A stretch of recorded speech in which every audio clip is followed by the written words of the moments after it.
Marriott Bonvoy is the official hotel partner of US Soccer. Join Marriott Bonvoy today to get closer to the game with exclusive perks, unforgettable experiences, and benefits that go beyond the pitch. Spring Hill Suites, part of Marriott Bonvoy, offers complimentary hot breakfast and spacious all-suite accommodations, perfect for the whole team, with room for up to 6 guests. Make your next getaway a win. Learn more at springhillsuites.marriott.com. Did you know Microsoft has officially ended support for Windows 10? Upgrade to Windows 11 with an LG Gram laptop.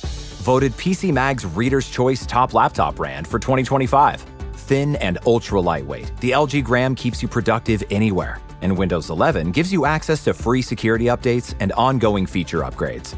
Visit lgusa.com/iHeart for great seasonal savings on LG Gram laptops with Windows 11.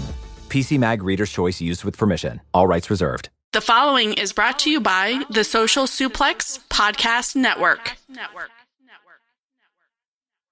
構成不したlistening keeping strong style. Yo, this is Rich Latta from One Nation Radio. This is brought to you by the Social Suplex Podcast Network. We present to you the Ace of Podcasts, keeping it strong style. Let's go. It's the Ace of Podcasts, keeping it strong style. Covering New Japan, they ready to hold it down. Jeremy Donovan and the young boy Josh come and hit a job out in Barrio the Frogs. From the Tokyo Dome over to the G1. Social Suplex is the network where we can get it done. I'ma chill and let them have it, cause this is just an intro. Keeping the strong style, 6 stars from the get-go, boy. Yeah, from Tampa Bay to the Tokyo Dome, this is Keeping It Strong Style with your hosts, Jeremy Donovan and the young boy Joshua Smith. And thank you for listening. Welcome to Keeping It Strong Style, the ASA podcast on the Social Suplex Podcast Network. Jeremy Donovan here with the young boy Josh Smith and Chris Samsa from Sport of Pro Wrestling. On today's show, we'll preview Wrestle Kingdom 20 and cover all its news in the world of New Japan Pro Wrestling. Please support our show by subscribing and following the Social Suplex Podcast Network and Keeping It Strong Style on the podcast app of your choice and leaving a rating and review. You can also get all the network's podcasts over at socialsuplex.com. If you enjoy this podcast, please consider making a one-time or monthly donation by visiting socialsuplex.com/donate and click on the donate button under the Keeping It Strong Style logo. And we are streaming live right now on patreon.com/KI Strong Style for IWGP subscribers. If you want to watch our show live or listen without ads, sign up at patreon.com/KI Strong Style. Chris, Josh, how you guys doing? Hello. I'm good. I'm happy to be here. Thanks for having me. Shout out to Dan Coffin and the champ saying Samsa LFG stats. I think this is I was doing the finger counting. I think this is my 7th Wrestle Kingdom preview with you guys.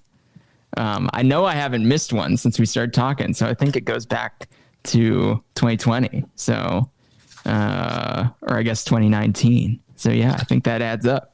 That's if pretty this impressive. If this is your 7th time, then what you need to do is in one hand you got to go like this. Okay. But with the other one you have to go like this, and then you slit your throat. It's either 6 or 7. Oh boy. I don't get out much, so I haven't done any audio since I learned about that bit, so I had to throw it in somewhere. Oh, I got to get in with the kids, you know. Yeah. Yeah, we've checked the demographics and we skew very young on this show. You know, there's yeah, that 10-year-old demo is hitting hard right now. Yeah, the Gen Z, Gen Alpha, they love Keeping It Strong Style. Well, that's why we got to keep it clean. Yeah. Chris, it's good to have you back again for this Wrestle Kingdom preview. Why don't you go ahead and get your plugs in up front, and then we'll do it at the end as well. Oh, man. What am I plugging these days? I'm at the Chris Samsa, wherever you go, including all of the various Discords. I like to find the people where they're at these days. But I'm still active on the Twitter machine, and I post the big stuff over at the Blue Sky too. So, but yeah, if you're in any of the New Japan specific Discords, I'm probably popping up there, and hoping to join the conversation in whatever way feels appropriate at that moment. So, yeah, at the Chris Samsa, and sportofprowrestling.com for any major work that we're doing, anything that's going on.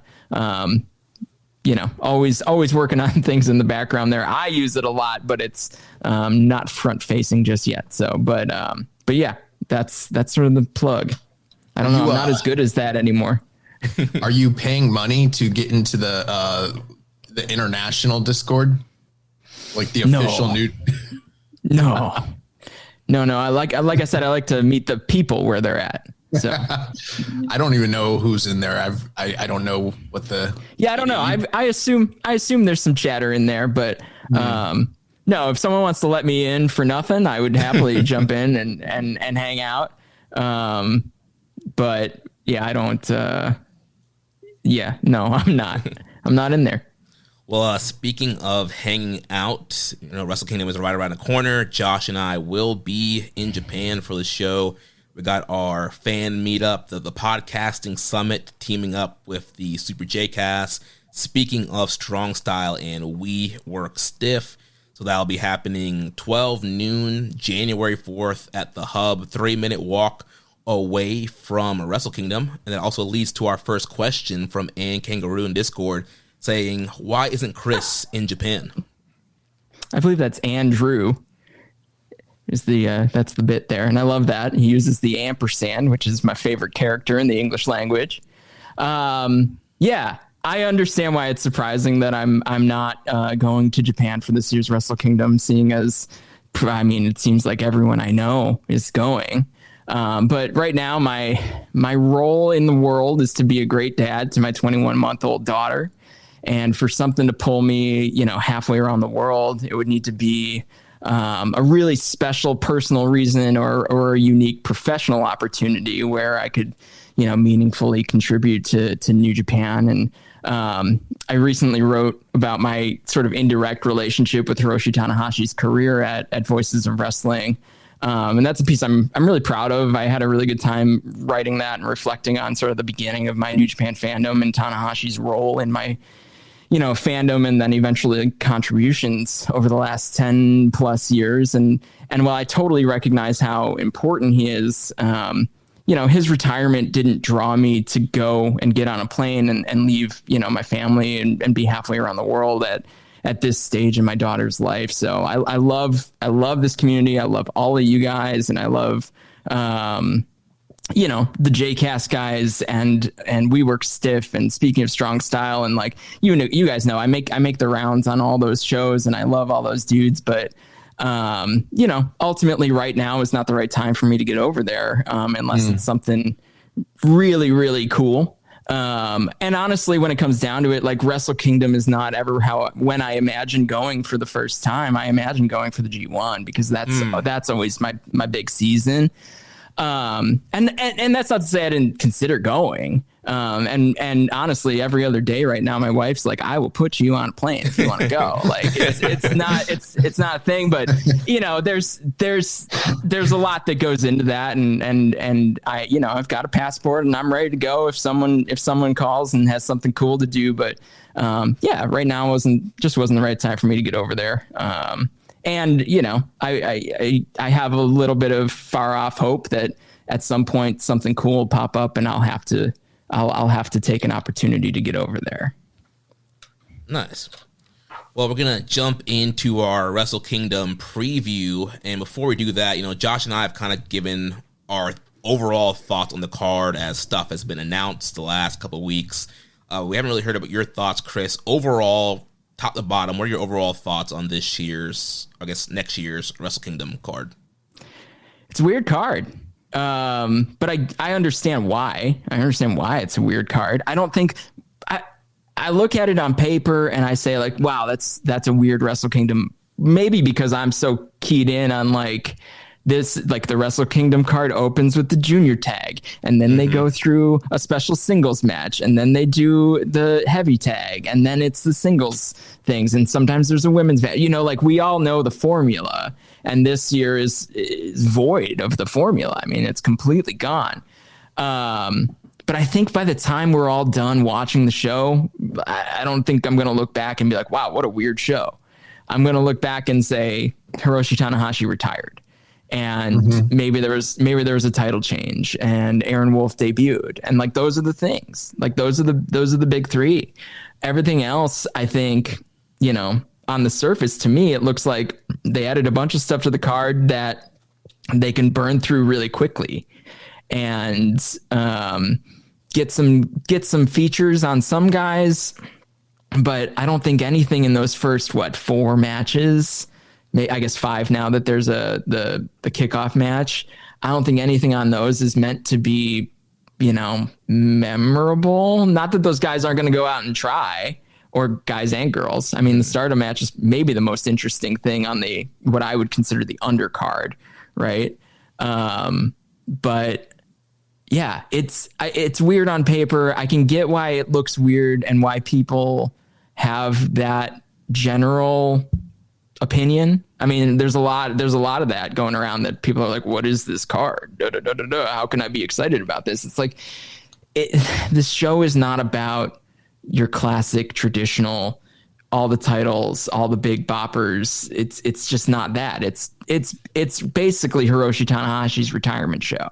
And everything else, everything around it is, you know, I don't want to say filler, but it's less important than that. And that's okay. I think that's why, you know, I mean, the rumor, I guess, I don't know if anyone official has ever confirmed it, but like the rumor was that Tanahashi was meant to retire at last year's Dome and was meant to retire on 1-5. But then Okada left, and Tanahashi decided to stay for an extra year. And then, and I don't, maybe you guys have talked about this rumor on your show or whatever, but I don't think we've ever actually talked about it. I think we've mentioned it a little bit, but we haven't really gone like in depth with it. Yeah. And I don't know any more than anyone else, but that's the rumor that's out there. And it makes a ton of sense. That Tanahashi would have had his own retirement show at the Dome, 1-5. It was a weekend last year. It made sense. But then they pivoted because Tanahashi, company man, right? It was like, I better stick around, see that we're healthy and that we're on the right track after this big departure. And then I will retire at next year's Tokyo Dome. And then we'll announce that early, et cetera, et cetera. And that has been what happened. And true or not, it makes sense to me. And that would have made a lot of sense, because then you'd still get your traditional Wrestle Kingdom card plus then a Tanahashi retirement card.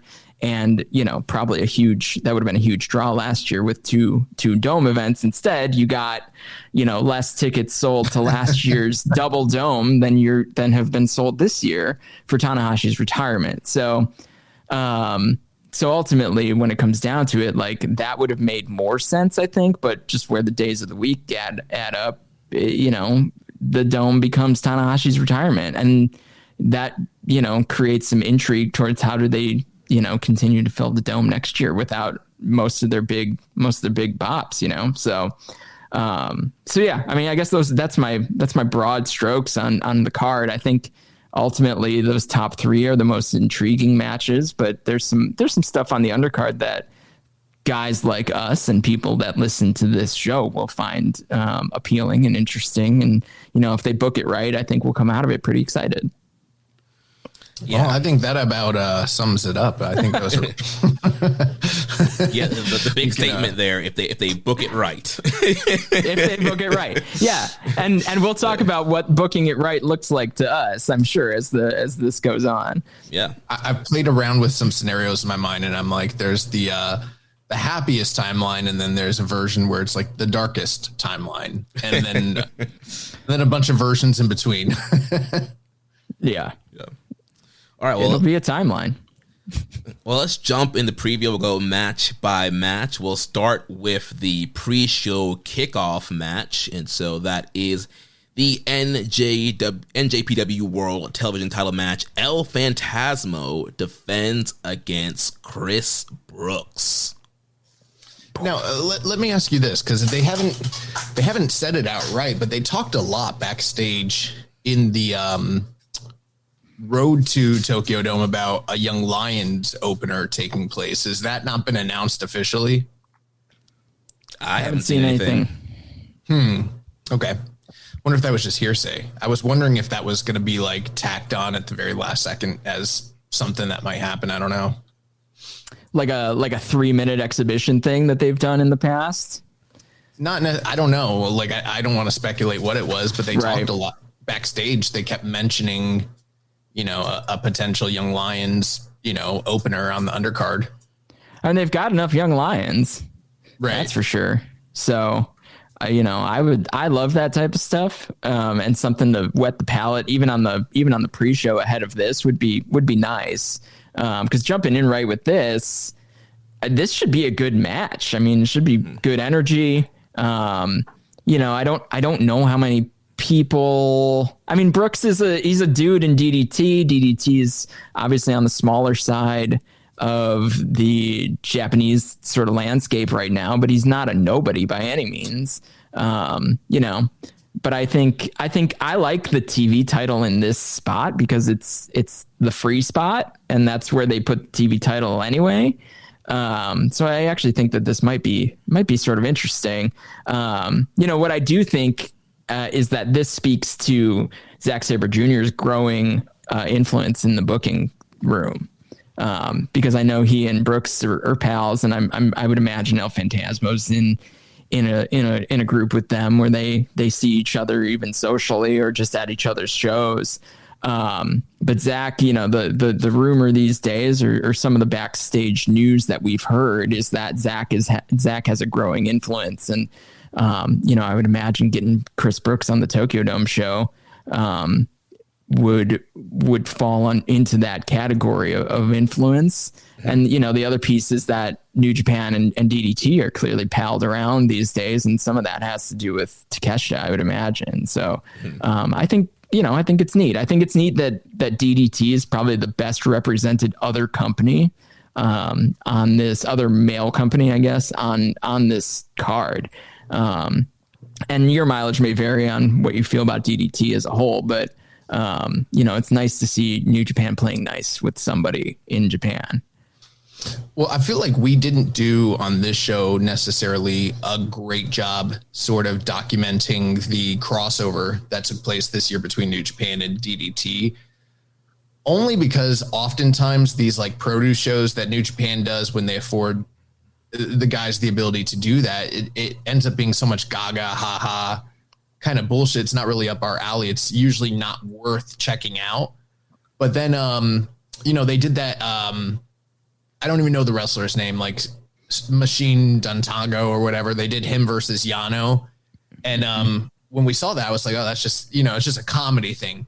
But then when we were doing the awards, I went back and sort of like read a in-depth review about what that entire show entailed and what it sort of like signaled. And I didn't realize it was this sort of reconciliation between DDT and New Japan, and was something that was actually kind of meaningful to the, to the domestic audience and everything like that. So since that has taken place, and then, like you said, the kind of shared talent of Takeshita, there has been more representation from DDT, which I think is, overall a good thing. As far as the match itself, I don't know. I mean, on the one hand, we sort of didn't even think that, the TV title was going to make its way on to Wrestle Kingdom at all. And I guess in a way it is, but at the same time, it is funny because it's like, it's the title that is supposed to be broadcast for free on World. And I guess it is, because it's just going to be on the pre-show. It's not going to be on the actual television portion of the card. We discussed a few weeks ago about the reception that was given to Chris Brooks when he showed up in Corkin. I don't know what the reception will be like in front of however many people are in the building by that point in time, because there will be people still making their way into the audience and everything.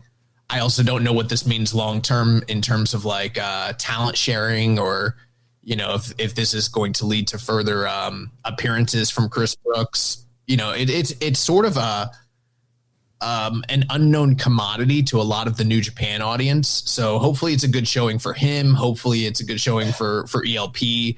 I'm sure there's some aspect of the audience, like internationally, that are really into, you know, the Eurograps and some of the shindies, and they've seen Chris Brooks and they're kind of excited that he's getting this opportunity.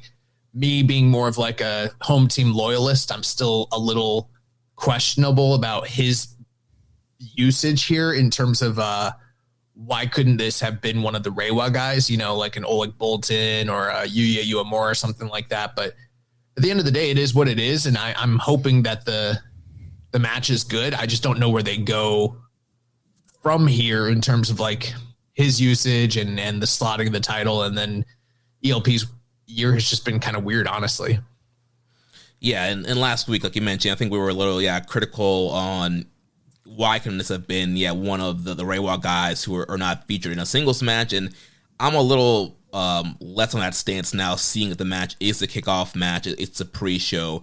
I think in the long run, it's probably more important to get the Reiwa guys on the broadcast, on the main card, over the opening pre-show spot. And like you said, it opens the door for cross talent matches and the potential of kind of a talent share for DDT, which I do think the New Japan roster can use an infusion of new talent, new matchups. And so I think it'd be very interesting, especially come tournament season, if we do see more top DDT talent in a New Japan Cup, in a Best of Super Junior, in a G1. So I like the idea of more, cross promotional, these companies are working together. And I'm sure, like I said, it's going to be a very good match. ELP and Chris Brooks, I'm sure there's some kind of history there with them both coming from the UK indie scene and being in Rev Pro together. And I'm sure they've interacted somewhat on that scene, probably not in Japan. So it should be a really good match. Again, I'm not super familiar with Chris Brooks' works. I've seen like a handful of his stuff, but rave reviews from everybody I trust. ELP, I think, is awesome despite what some people think about him, but I think it will be a great way to kick off the show and kind of give us that high energy that normally the junior four-way tag would give us. Brooks and El Phantasmo have wrestled each other or in the same match. I haven't dug into whether or not they teamed at all, but 13 times it looks like. So there's plenty of history there. But one of them was in Japan on the Despy Invitational last year. They did that four-way match with Mao and Takeda. So it has happened in Japan. So, but that was sort of an intro for Brooks to the New Japan side of things too. So, those what do they call them? Produce shows. Those produce shows are actually really important for talent discovery, I think, for the New Japan side. So, once you pop up on one of those, maybe you've got a chance at hitting a real, a regular main New Japan show. So, and ultimately those produce shows have been a really welcome addition to the calendar over the last, I think, 2 years.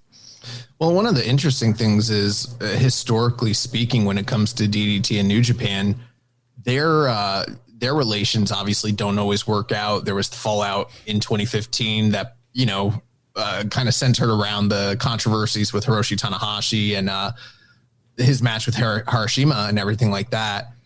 But beyond just that, the quote unquote dual contracted situation as it pertained to Kota Ibushi really soured things, did not work out well. The poaching of Kenny Omega, we all know how that kind of went. And those were the main catalysts for why that entire relationship ended. So on the one hand, it is sort of like, would it be cool to see some of the young talents that are, on the come up over there that could be an injection of talent? Sure. But we already have this kind of talent sharing situation with Takeshita. It's maybe not necessarily working out to the greatest extent as it is. And I am nervous about what happens if New Japan just starts poaching something again, especially since I listened to Voices of Wrestling flagship this past week, and Rich Craich and John Carroll, they did a great job breaking down the upcoming Wrestle Kingdom week. And something that John Carroll mentioned was that there are talents out there that are going into the Noge Dojo system. and instead opting to go to like Dragon Gate or DDT or what have you, because they know that they'll get reps sooner. They know that they won't be stuck in the, you know, the longevity that is the dojo system. And wouldn't it be funny if like now at this point, New Japan's looking for an infusion of talent and they start grabbing or poaching from some of these other smaller companies, or even if it's not even full poaching, but just relying on them and sharing them. I don't know, kind of speaks to what New Japan has talked about in the past, but really hasn't delivered on, which is changing their development system, speeding things up, finding better ways to integrate the talent quicker, sooner. And it still really hasn't come to fruition. Yeah.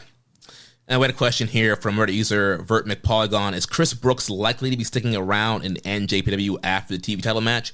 Surely he'll win that, right? I saw him a lot in the UK before he moved to Japan, and he was always fabulously entertaining. I don't know if he'll win that. I don't know. That feels like a stretch, but gosh, a time limit draw is certainly not out of the question, right? 15 minutes. That's easy. I mean, ELP's whole title reign's pretty much been all sort of his thing. That's sort of the bit. And I don't know. I mean, I would like to see him pop in for a tournament, right? Like, let's see him get a couple of reps, and let's see, you know, it's like the New Japan Cup when the Strong Hearts all showed up. Like, that was cool, right? I mean, you got some interesting, unique new stuff. I would like more of that. Would be interesting for me. I don't mind the one-offs, but I really like when guys pop in for a run, right? For a tournament, and like, you know, even something like a New Japan Cup, if you get 3 or 4 or, you know, 2 or 3 rounds in, and get yourself into a prominent spot, and then you lose to someone important, and, you know, take it from there. I think that's interesting. I'm going to hold off on, you know, sort of speculating about the long-term usage or what have you of Chris Brooks. This could be a one-off. It could be the start of, you know, him becoming a regular. I really don't know. And since my exposure to him has been fairly limited, I don't know what this will be, you know, when it comes out. Maybe it just is what it is. Maybe he's stellar and he really impresses the brass backstage and they want to keep him around. It's hard to say right now because it's such a sort of unknown sort of commodity. Yeah, and I think having a guy like him around, like you were saying, Chris, for tournament seasons would be great, because then you eliminate guys like Yujiro and Fale and Chase having to be in a New Japan Cup because we're doing, you know, 32, 24 men brackets. It's like, all right, let's bring in some interesting outsiders that can do some first round upsets and have some more intriguing first, second round matches instead of bringing in, you know, your Chase or Yujiro, your Fale, or having some of the old guys like Hanuma and stuff in there and having some more intriguing opening round matches. That's what you say, but they might still just be around, and then it's instead of them being the ones that get booted, it's like names you don't want to get booted that are like yeah, and then we're really in trouble. Yeah. All right, well, let's move on to the first match of the main card, which will be the never openweight 6-man tag team title Rambo match. So our champions, Master Wato, Toru Yano, and Yo, will be defending the titles. And the other teams in the Rambo are Risuke Taguchi, Tiger Mask, and Togi Makabe, Bishamon and Bolton Oleg, Kaisi Takechi, Shota Umino, and Yuya Uemura, Team 100 and Tomohiro Ishii, Ren Narita Sanada and Yoshinobu Kanemaru from the House of Torture, TMDK's Hartley Jackson, Rhea Oiwa, and Zack Sabre Jr., and the Bullet Club War Dogs team of Clark Connors and the Knockout Brothers. All right, so we're going to take this team by team and then wrestler by wrestler, and we got to do a full preview of each, right? You got the stats, plan, right? We got. Right, I actually do. Let's start off with each of these guys' years retrospectively. So Togi Makabe, tell me what you guys feel like his 2025 has been like. Well, he has to be featured in this match because he has there's a dessert. There's a Togi Makabe, shocking, right? A Togi Makabe dessert available at the Tokyo Dome on this night. So it's a whipped ice cream parfait. So I expect a DM of a picture of a whipped ice cream parfait during this match. Okay. Probably not going to get it from us. Someone send me a picture of this parfait. I love a sweet. We've got questions, several questions about whether we're going to be eating the Tanahashi glizzy or not. And I can just tell you all right now, no, I'm not going to be fucking eating. I don't even know what is on that. It's like spaghetti. It's spaghetti and then a bunch of shit. Someone's got to buy one of those for like Joel or something and just make sure that someone in the circle eats that. Yeah. Another important thing about this match is going to be Tiger Mask last Wrestle Kingdom, because he said that he's going to be retiring in the summer, right? So this will be his last Tokyo Dome appearance. I was shocked to find, and I did put this up on the Twitter machine. This match is there's only 3 guys in this match making their Tokyo Dome wrestling debut, and that was surprising to me. I don't know why. I mean, looking at the people that are in this match afterwards, I was like, yeah, I guess it all makes sense. But I can tell you who it is. I'd go for it. It's KOB and then Kaisei Takechi, right? No. Yuto has wrestled in the Tokyo Dome. He was in a Rambo. Okay. So you're close. 2 of the 3, and then the other one is who? Hartley Jackson. Oh, it's Hartley Jackson. Big Jag. Yeah. Big Jag. Yep. So, and that, which, that it feels like it should be more, but it is also clearly an opportunity to get guys that people are familiar with on the card. So, and a lot of people replied to that, or a couple of people replied to that tweet, like, how does this match work? So I maybe we can lay that out. This is not a gauntlet. I think people are used to the never 6-man gauntlet, like where a team gets eliminated and the next team comes out and there's a little bit of break between. This is a tornado Rambo. And my understanding is that everyone starts in the ring. No, they said that they'd be coming out in 1 to 2 minute they come intervals. out. Yeah. They come in 1 minute. They're coming out in 1 minute intervals. So it's sort of like a very fast team-based Royal Rumble. And then when one person gets eliminated, the whole team's eliminated, right? Correct. Yeah. So submission, over the top rope, or pin, and then the whole team is out. Yes. But there's no tags. It's just like everyone's in. And then you wait for freaking, whatever, Clark Connors to go over the ropes, and then Yuto and Oscar are like, oh, I'm so mad. Yeah, it's like there's 24 dudes, but there's really just going to be 7 eliminations. Right. Yeah. Right. That's it. Yeah. So it's like closer to like a mini Rumble with just like, it's 8 men, except for it's 8 teams. So it just looks like a lot more. So really, you just got a lot of pin eaters in there, who are just going to be doing jobs to protect a lot of people. I'm really hoping that this thing, it just breezes by. I mean, no shade on the talents involved in it. I know that this is their classic. Let's shoehorn everybody in on the dome, give them the payday. Obviously, there's constrictions on what they could do with this year's, just booking of the card in general. So there's a lot of people that are just kind of shoehorned here. That's fine. But we know that the match is just, I don't even want to say it's going to suck. It's just going to be basically nothing. Like Japanese companies as a whole, and I feel pretty confident saying this. I've watched a bunch of battle royals in Japan. I've never seen a good one in any company, men's or women's. I don't think that they totally get the kind of like psychology behind how to lay them out in a way that's compelling. And I'm sure some people will get some shine in this match and it'll be cool to showcase a few people, but I'm kind of hoping that they just breeze through this, because I would like them to give more time to other matches that kind of have more stakes and importance and things like that. And if we can cut like, say, 10 to 15 minutes here and kind of give that over to like Shuri and who's the Tall Saya. That would be cool, you know, just kind of affording the rest of the card to breathe and do its thing, because I am nervous that they'll get everybody in the ring, and then like the like eliminations will take a while, and then the whole thing's like 45 minutes, and then it's just like, damn, that was almost an hour of the show still. Yeah, I mean, I have a feeling that it's gonna be reasonably timed, because I think if they were gonna go 45, why not just do a bunch of other matches with the guys in this match to kind of eat up that time? So I think it'll get enough time, but I don't think it'll extend its welcome.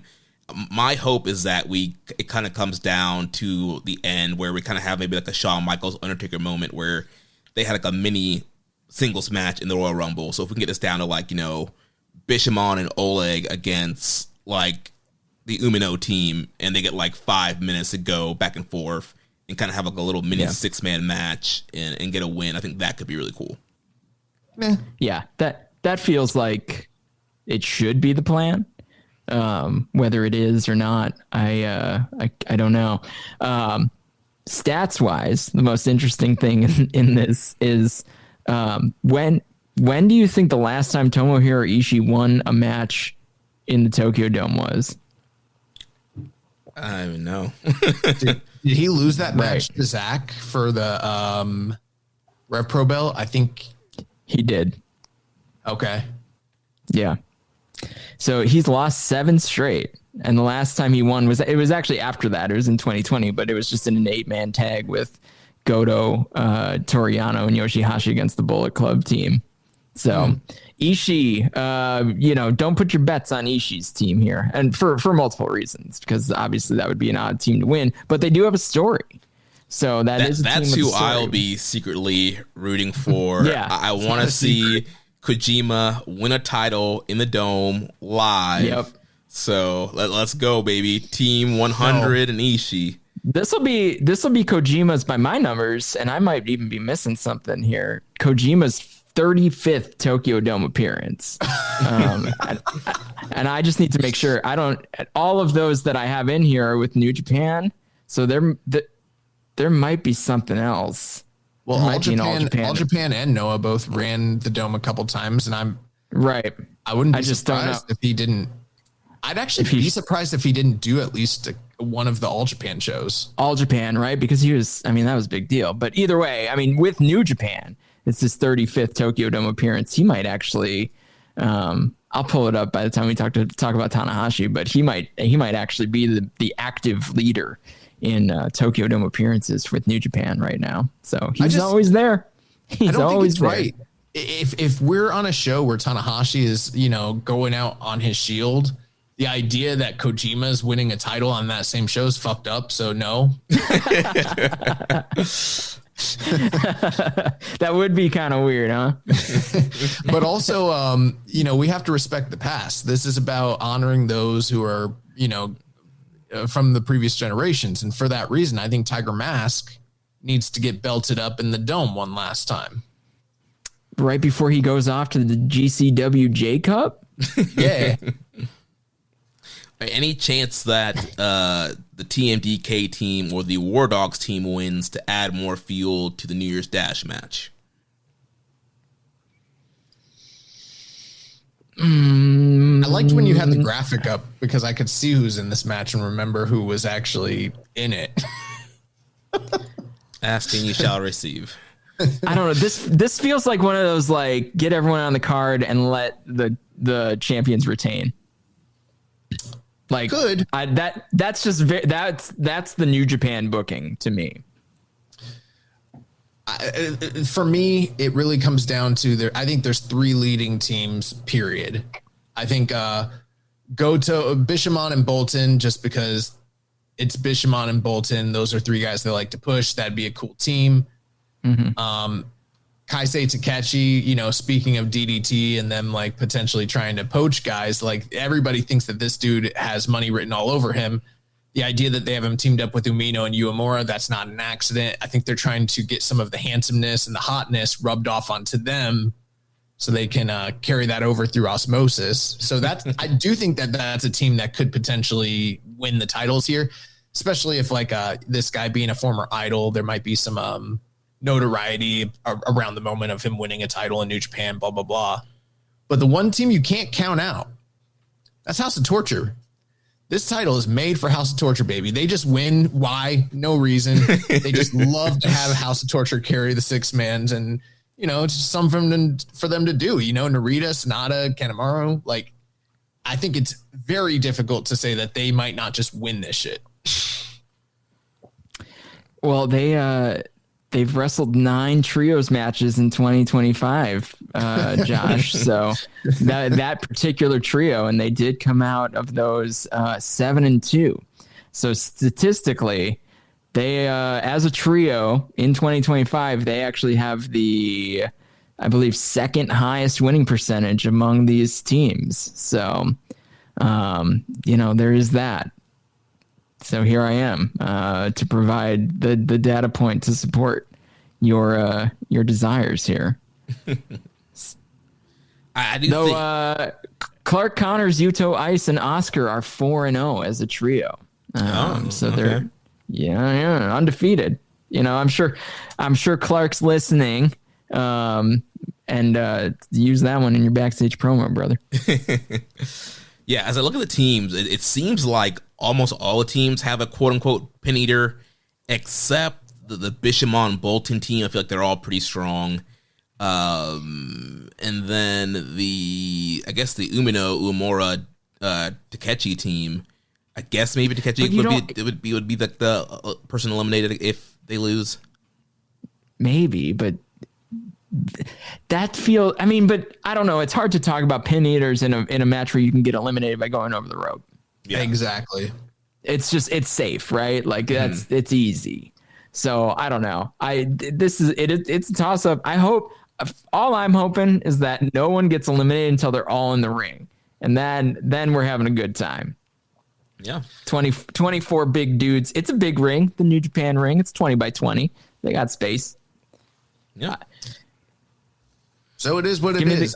This is literally a match that, and I hate to be this, sort of dismissive, but I just don't give a fuck about it at all. It'll be fun. It'll be fun. I think at the end of the day, it'll be like, oh yeah, that was nice. That was a good launch point. What it'll do is it'll tell you all to get to your seats. Yeah. I would have loved personally if the Rambo was an actual Rambo and the winner was getting a title shot like they did last year when there was real stakes behind it. And then that's something you can actually sink your teeth into. But the prize here is the Never 6-mans. I think the best possible outcome is you get the title off of this Hantai team. You get the title off of House of Torture. You move it to any other team mostly any other team that's involved here. And you actually do something fun and interesting with the title moving into 2026. Like that's the ideal. Yeah, you're right. I think Makabe needs another run. King Kong knee drop, baby. All right, well, let's jump to the next match. We got a double title match: IWGP Women's Title, NJPW Strong Women's Title. Shuri facing Saya Kamatani. Yeah, this is not my generally my lane, but these are names I'm familiar with, and I'm looking forward to seeing what they do. I like a title match. I like a title match at the Dome. I've got stats ready, but I don't really know how to scale them or what they all mean. But there are a lot. The people I know that are into it are pretty excited about this. Well, I mean, I'm far from the expert when it comes to Stardom or Joshi as a whole. I've heard a lot of really, really good things about Stardom Dream Queendom from earlier today, talking about it literally being potentially one of the all-time best Stardom shows. And when I was looking at some of the receptions and stuff, I was like, fuck, I think they probably packed up the Dome again. But Saya, it's been a long time since I've actually seen a Saya Kamatani match. Like the last time I saw her, she was still with the white belt. She was still high flying and a baby face. So she's with what? She's with Hate? Yes, I believe that's correct. Okay. And then what group is Shuri with? Is she I don't even remember. Was it I think she had her own group at one point. I've totally forgotten at this point, but I've seen Shuri wrestle quite a bit, and you know, she's an extremely stiff striker. Just she's in God's Eye. I was gonna say God's Eye, but I felt like they were heels, so I was like, was it Stars? I couldn't remember which group she was in. So yeah, so you got you know, Shuri is an extremely stiff striker. You know, she's got that shoot background, and she, you know, was an actual MMA fighter, fought in the UFC and everything like that. And probably one of the absolute best like Joshi wrestlers, women's wrestlers in the world right now as it stands. And then Saya is breaking out. You know, we'd be remiss if we didn't mention the fact that she did win the Tokyo Sports MVP this year. First time ever that a woman has won that. And has really elevated the standing of Stardom just in general. And I think that's a main reason why this match was announced so early and kind of had her attached to it. And people are saying that, you know, she's really grown and matured into a top wrestling act that's out there. So the real question for me is going to come down to two things. It's number one, what do they do with these two titles? Is this like a true unification, or is this sort of just a gimmick where it's like they're going to carry around a couple belts, but you know, they're not actually unified? I think the way to go obviously is to unify these belts, because it's superfluous to have two women's titles in a company that doesn't truly actually have a women's division to begin with. And then the second question is really going to be, how much time do they give to Shuri and Saya to showcase what they're capable of doing here? Hopefully the Tokyo Dome crowd is highly receptive to them. These are two of the biggest stars coming out of Stardom, but we've seen how the receptions can be mixed for Joshi wrestlers in New Japan. So it's going to be really interesting to see what happens here. But I think if they give them the time to do what they need to do and allow them to go out there and work the type of match that they're capable of, there is the possibility that this could be the match of the night. You know, as crazy as that sounds, just kind of looking at the card top to bottom, it's like the only other match that's really, I mean, the semi-main event and the main event are going to give it a run for its money. But if they get the time, who knows? This could be them stealing the show, and it could be something that really goes a long way to the synergy between New Japan and Stardom. Yeah, and I think it's a great move for them to capitalize on the popularity of Saya Kamatani becoming a household name in Japan, being on a lot of, you know, mainstream media, and just her elevation over the last couple of years has been great to kind of watch from afar. Kind of like Josh mentioned, you know, the last time we were really kind of locked in on Stardom. Yeah, she was white belt champion. She was a bay face doing Phoenix splashes, and you know, now she's this heel that's almost kind of becoming a cool heel as a part of the hate unit. And this is going to be the first time in almost 5 years that these two have had a singles match, and Saya's never beaten Shuri in a singles match. So I think it's going to be a big moment here where Saya's going to beat Shuri, a well-established star in Joshi Pro Wrestling, and walk away with both the titles. And then you can have her on these talk shows with both the New Japan titles. And yeah, I do hope that and the red belt. Yeah, that's right. And then the Stardom Red Belt Championship. Yeah, so it should be looking like Mercedes Moné out here with multiple belts. But I do hope that this is a unification of the New Japan titles for all the reasons you mentioned, Josh. But, you know, they were very clear not to say that. So that makes me think that they're going to keep both titles active until they kind of figure out what the plan is with New Japan Strong. Also, we got a U.S. show coming up at the beginning of the year, and so I guess depending on how the U.S. stuff goes next year, maybe they will keep that Strong title around. Well, the strong men's title still active, even after a long injury to the current champion. So I don't think those strong titles are going away as much as we probably sort of all would like for them to. The median match time for singles matches for Shuri was 13:18 in 2025, and for Saya was 12:52. Do you think they get between 12 and 13 minutes of ring time on the Tokyo Dome? I would say yes. Yeah. That feels right to me. That feels okay. Somewhere in the 12 to 14 range, right? That feels like the right length. If it's shorter than that, then I will honor the complaints with the statistics. So if it's an 8-minute match, I'm posting that to Twitter pretty quick after that, just to get the retweets. I would give them 15. Yeah, 15 feels right. If it's 15 and they get 15 and they go out and blow the roof off the place, Josh might be right. I mean, this could be the work rating, whatever, stars rating match of the night. It's probably not going to be the vibes match of the night, but it could be that. It could be that one for to really introduce people to the product. So I'm looking forward to my introduction to these guys a little bit more.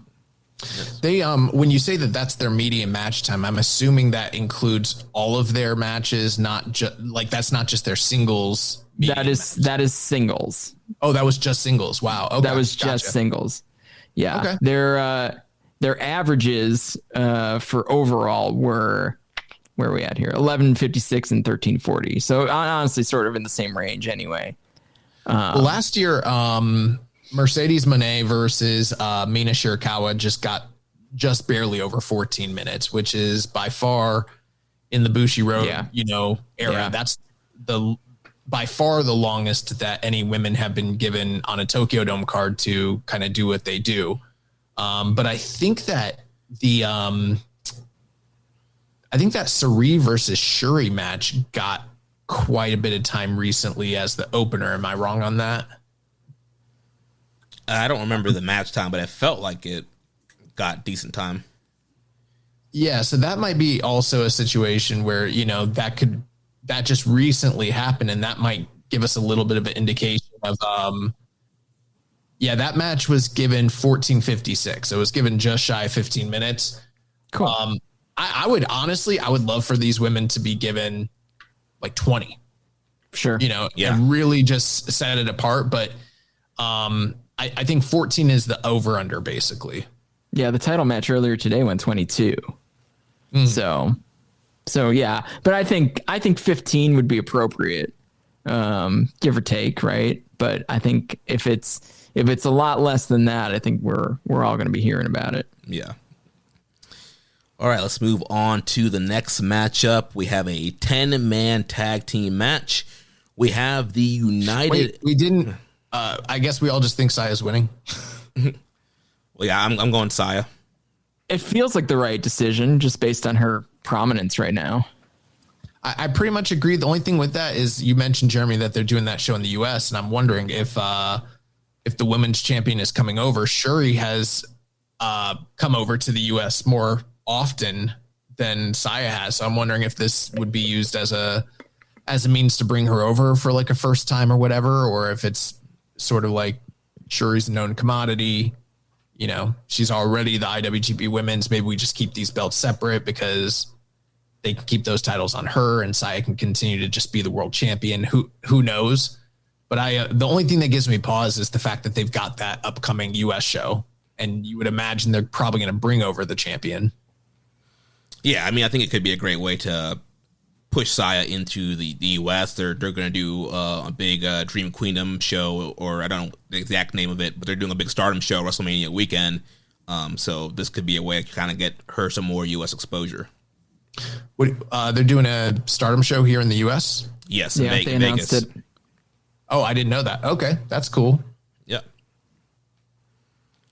All right, well, let's talk about the 10-man tag team match. So we have the United Empire team, Great Okan, Callum Newman, Hanare, and Andrade El Idolo, who will be teamed up with a mystery partner, and they will take on the Bullet Club War Dogs unaffiliated team of the Dragon, Shingo Takagi, Dave Finlay, Gabe Kidd, Drilla Maloney, and Hiromu Takahashi. I kind of have a prediction here.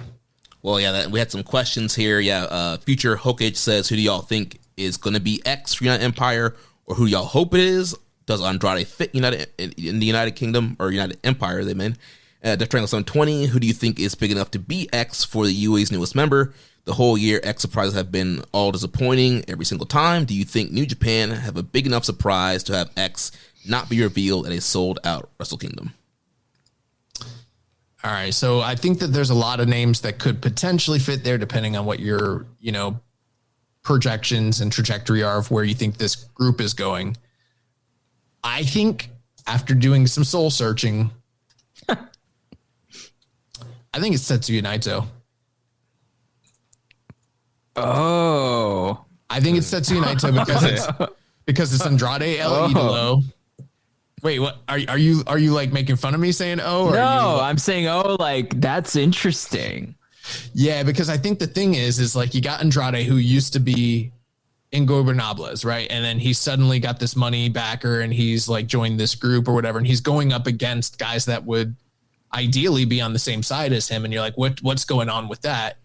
We already kind of know that the whole situation with the contract status with Andrade is very like tenuous at best. We don't know who this X is.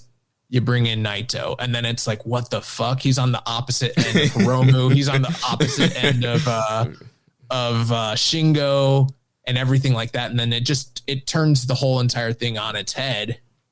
And he's X. He's attached to United Empire. That's a bold prediction. I don't think that's what's happening, but that's my prediction, and I'm sticking by it. I would love it if that is what happened, because it would actually be a bold move from New Japan to bring someone in like that, bring someone back in. Yeah, but that feels like a stretch. But you're right. It would be worthy of the spot for sure. I think that the X, I think X's initials will be KF. KF. And I think there's a couple of options there. Oh, that's DJ KF. So there's DJ. Carl Fredericks. Right? So Carl Fredericks is, we've heard rumor, Carl Fredericks is in Japan. Now he has some reason to be in Japan. He has a girlfriend that looks like we'll be working for Stardom soon. And Kyle, why am I blanking on the AEW dude's name? That was in you. Kyle Fletcher. Whoa. Hey, hi. Kyle Fletcher teased on social media that he was hoping to come back to Japan real soon, and he put a little angel emoji. So Kyle Fletcher could be an interesting, and there's an attachment to Andrade loosely via the AEW situation too. So, because they're both Don Callis. They both be Don Callis. Don Callis. Yeah. So which is a weird alignment when it comes down to it. Would that make Takeshita the leader of the United Empire? Well, he's about to be out of the family, so that would make Okada the leader of the United Empire. I think he just makes Don Callis the leader, which he'll have to fight Lord Gideon Grey for the role of managerial position within the group. But it'll give Ospreay something to talk about. And yeah, so those are my two bets. I don't know that either of those are all that exciting, so I'm not sure. I don't know why Andrade is not the secret X. Yeah, that's why it's got to be Naito, because it needs to be a bigger name than him. You would think, and I don't know if Andrade is a huge name in Japan, but he's a big name in the industry when it comes down to it. Now, is he worth all the effort that goes into him? I don't know. That's not up to me to decide. But I think, it is interesting that he's the guy that got announced. Yeah, and that's why I've been struggling to come up with a prediction, because it's like, yeah, you would think that, all right, if he's already announced that it has to be somebody bigger, and when you look at the open market, like there's not a lot of free agents that have that name value that would be like this big, shocking, oh my gosh, it's that person.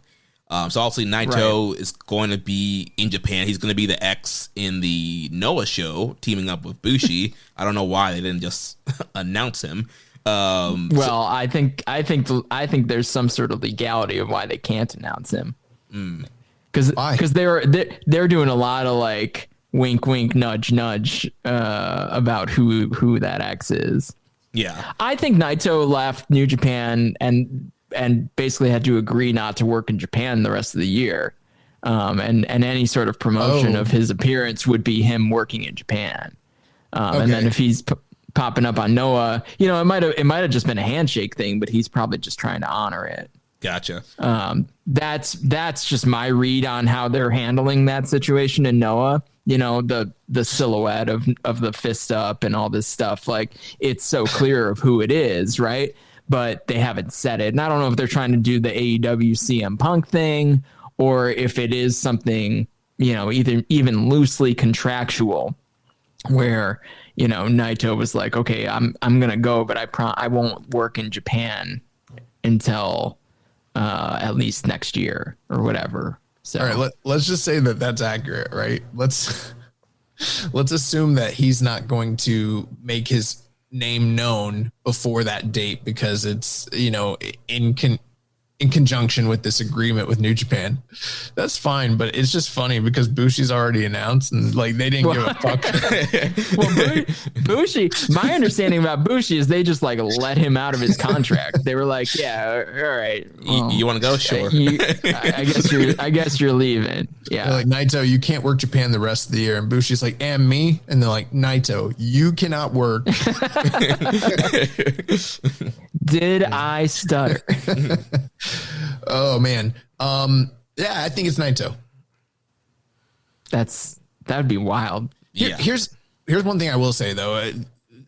I don't know that there is this thing is so built up. I don't know, like you were saying, Jeremy, that there is an appropriate good name. It's probably to some degree gonna be a letdown. Like, let's say it is Kyle Fletcher, right? Kyle Fletcher's on the come up. He's one of the, you know, most promising young stars on the horizon, but like him coming in would suck because then the whole thing isn't United Empire, this, you know, regrouping, burgeoning force. It's, they're AEW's bitches again, because really they're just kind of like a subsidiary of Don Callis' family. And like, no, you know, most of the New Japan audience not watching that shit. So it's just like, what the fuck are we doing with that? So hopefully that's not the case. Yeah. Well, I think for the New Japan audience, it would just be like, oh, you know, Fletcher's back, former United Empire guy, kind of back in the fold. So what? Right. But yeah, but like there's going to be this acknowledgement on the air from all the announcers that these guys are actually from AEW and these guys are actually in Don Callis' family. And then it's just another, like, there will be people being like, what the fuck is this? Why is this happening? I think if Naito's brought back, like there will be a lot of domestic fans that will be thrilled, but then it is sort of like, well, why would he be the guy coming back here? It's probably too small a spot for a guy like him to be a surprise. And if it's like Jake Lee, people are going to be like, oh, cool, it's Jake Lee, like whatever. You know, it's Carl Fredericks. Like, I mean, the worst, I hate to say worst. I mean, the least interesting is like, oh, Akira finally got cleared. Doesn't that feel like, he's back, like modern New Japan though? Well, yeah, it does. Absolutely. They're like, oh, if we announce Hinare, people won't expect Akira.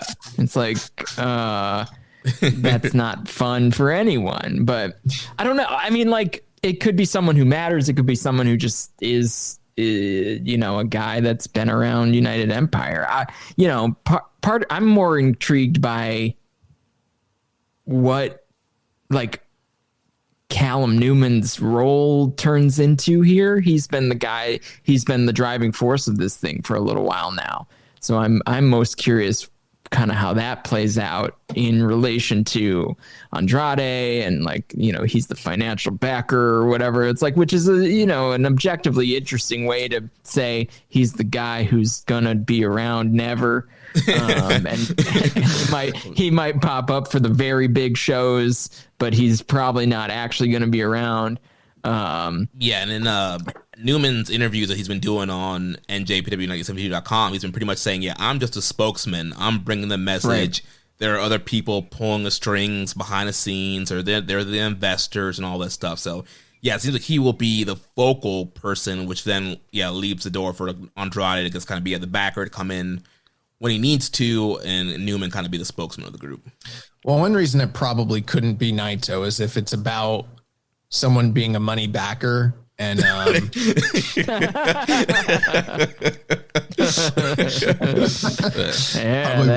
Probably wouldn't be nice.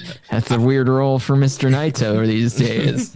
I do think there is an interesting story with it being Carl Fredericks. Also, him being one of the LA Dojo guys. A lot of the Dojo guys are on that War Dogs unaffiliated team. There are rumors that he was going to be part of the War Dogs and kind of potentially even be leader of that group. And so, obviously, it's not a huge, big surprise, quote unquote, but I do think there is some interesting story dynamics they could play off of with him coming in and facing off against guys like Gabe Kidd.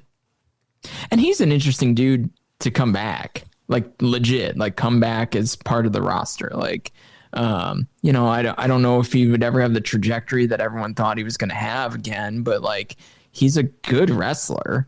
Mm-hmm. And he had a pretty good thing going until it all sort of burned down. And if those bridges are rebuilt, then, I don't have any issue with him coming back in as a roster guy. I have no problem with it personally. I just wonder how they would portray it on the screen or whatever. And then, I think lost in the shuffle here, we're talking so much about X, and obviously that is the big talking point, but the genuinely during this Road to Tokyo build and the end of World Tag League, they did a fantastic job putting incredible heat behind Finlay and Hiromu versus Callum Newman here in United Empire. So there's also that at play, that this actually is a living, breathing, kind of like blood feud going into the match, or, grudge, I would say, maybe not blood, but grudge match. And then there's also the question about like, what the fuck is going on with unaffiliated War Dogs, and where do they go from here? Is this still just like a business proposition between two groups that are finding it convenient for the time being? And are they going to split? Are they going to continue to have issues? Where do we go from that? And obviously, we're getting all of these end of the year, as we always do every year. This person, and this person's contracts are up, and it's usually a lot of Western talent, and a lot of that would be some of these guys that are involved in this match. And it begs to question, like, are they resigning? Are they not resigning? What's happening here? So this is one that's really interesting, because you do kind of wonder, like, if you think that United Empire have looked weak and they're bringing in this big surprise and they kind of need the juice, they might need to pick up the win there.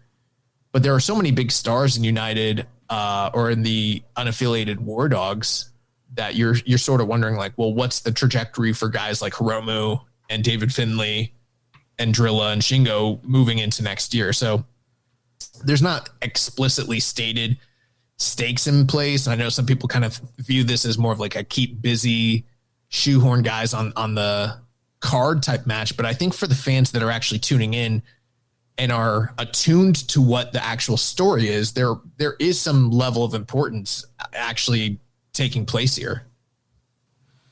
Yeah, I think it's going to be a very hard-hitting, very fun match. Like you mentioned, Josh, the build to this match has been very chaotic, a lot of great brawls, a lot of great, kind of matches as guys as angles, but very intense heat built up between these two factions. So I think if you give them some time, they're going to go out there, they're going to kill it, and it's going to, progress the story of United Empire and kind of this Bullet Club unaffiliated War Dog stuff leading into next year. Ideally, you want them to work the match that way, since that's what every single angle in the lead up in the build has been portrayed as. But because it's the Tokyo Dome, I'm not confident that that's what they're actually going to do. However, how great of a palate cleanser would it be to see these guys go out there and do the big brawling, but like turned up a little bit because it's on the big stage sort of match, because there's not going to be anything else like that on the entirety of the show if that's what they aim to do. Yeah, I think it's true. It'd be cool if it's kind of more of a brawling, hard-hitting, blood all over the place. Could be a good time for that. And we get some color, then we're cooking, baby. Does Gabe have any color to give after? Oh my gosh, yeah, he weekend? Was bleeding buckets. Yeah. Oh man, I was uncomfortable, and I'm a freak. I wasn't uncomfortable because I knew that this man was doing what he wanted to do, which is bleed for his daddy. Yeah. Oh man. Well, let's move on to the next matchup here for the number one contendership for the IWGP Junior Heavyweight Championship. We have the Bone Soldier Taiji Ishimori. We're not giving predictions. And why do you wait until the middle of me moving on to the next match? Pow. So ultimately, I think United Empire with the new guy coming in probably has to win that match. Yeah, I would go United Empire as well. I will agree with you. Sorry, Jeremy. Sorry. So, IWGP Junior Heavyweight Championship number one contender 4-way: El Desperado, Kosei Fujita, Taiji Ishimori, and Sho.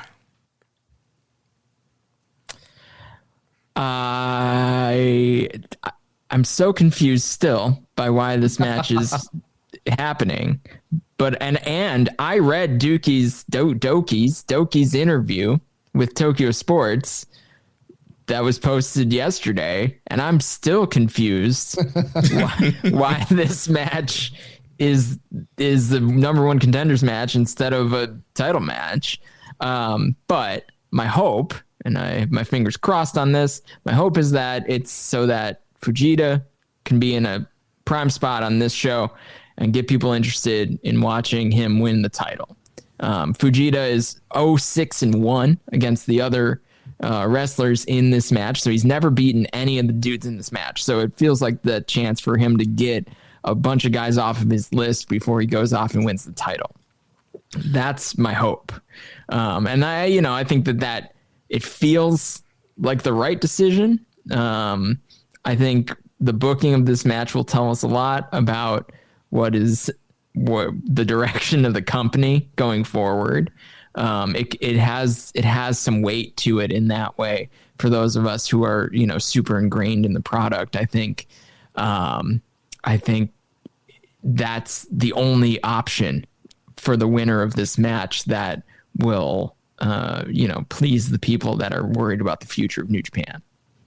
Yeah, last week I had a great booking idea that you would have Kosei Fujita win this match, and then Doki comes out, or you have Fujita kind of call Doki out and be like, all right, I won. I want my title shot right now. And then Doki being overly cocky, like, oh, this guy just had this grueling 4-way. I can easily beat him. You have Doki run down. He eats Abandoned Hope. Kosei Fujita pins him 1, 2, 3, like in 3-4 second match, and he wins the title in the Dome.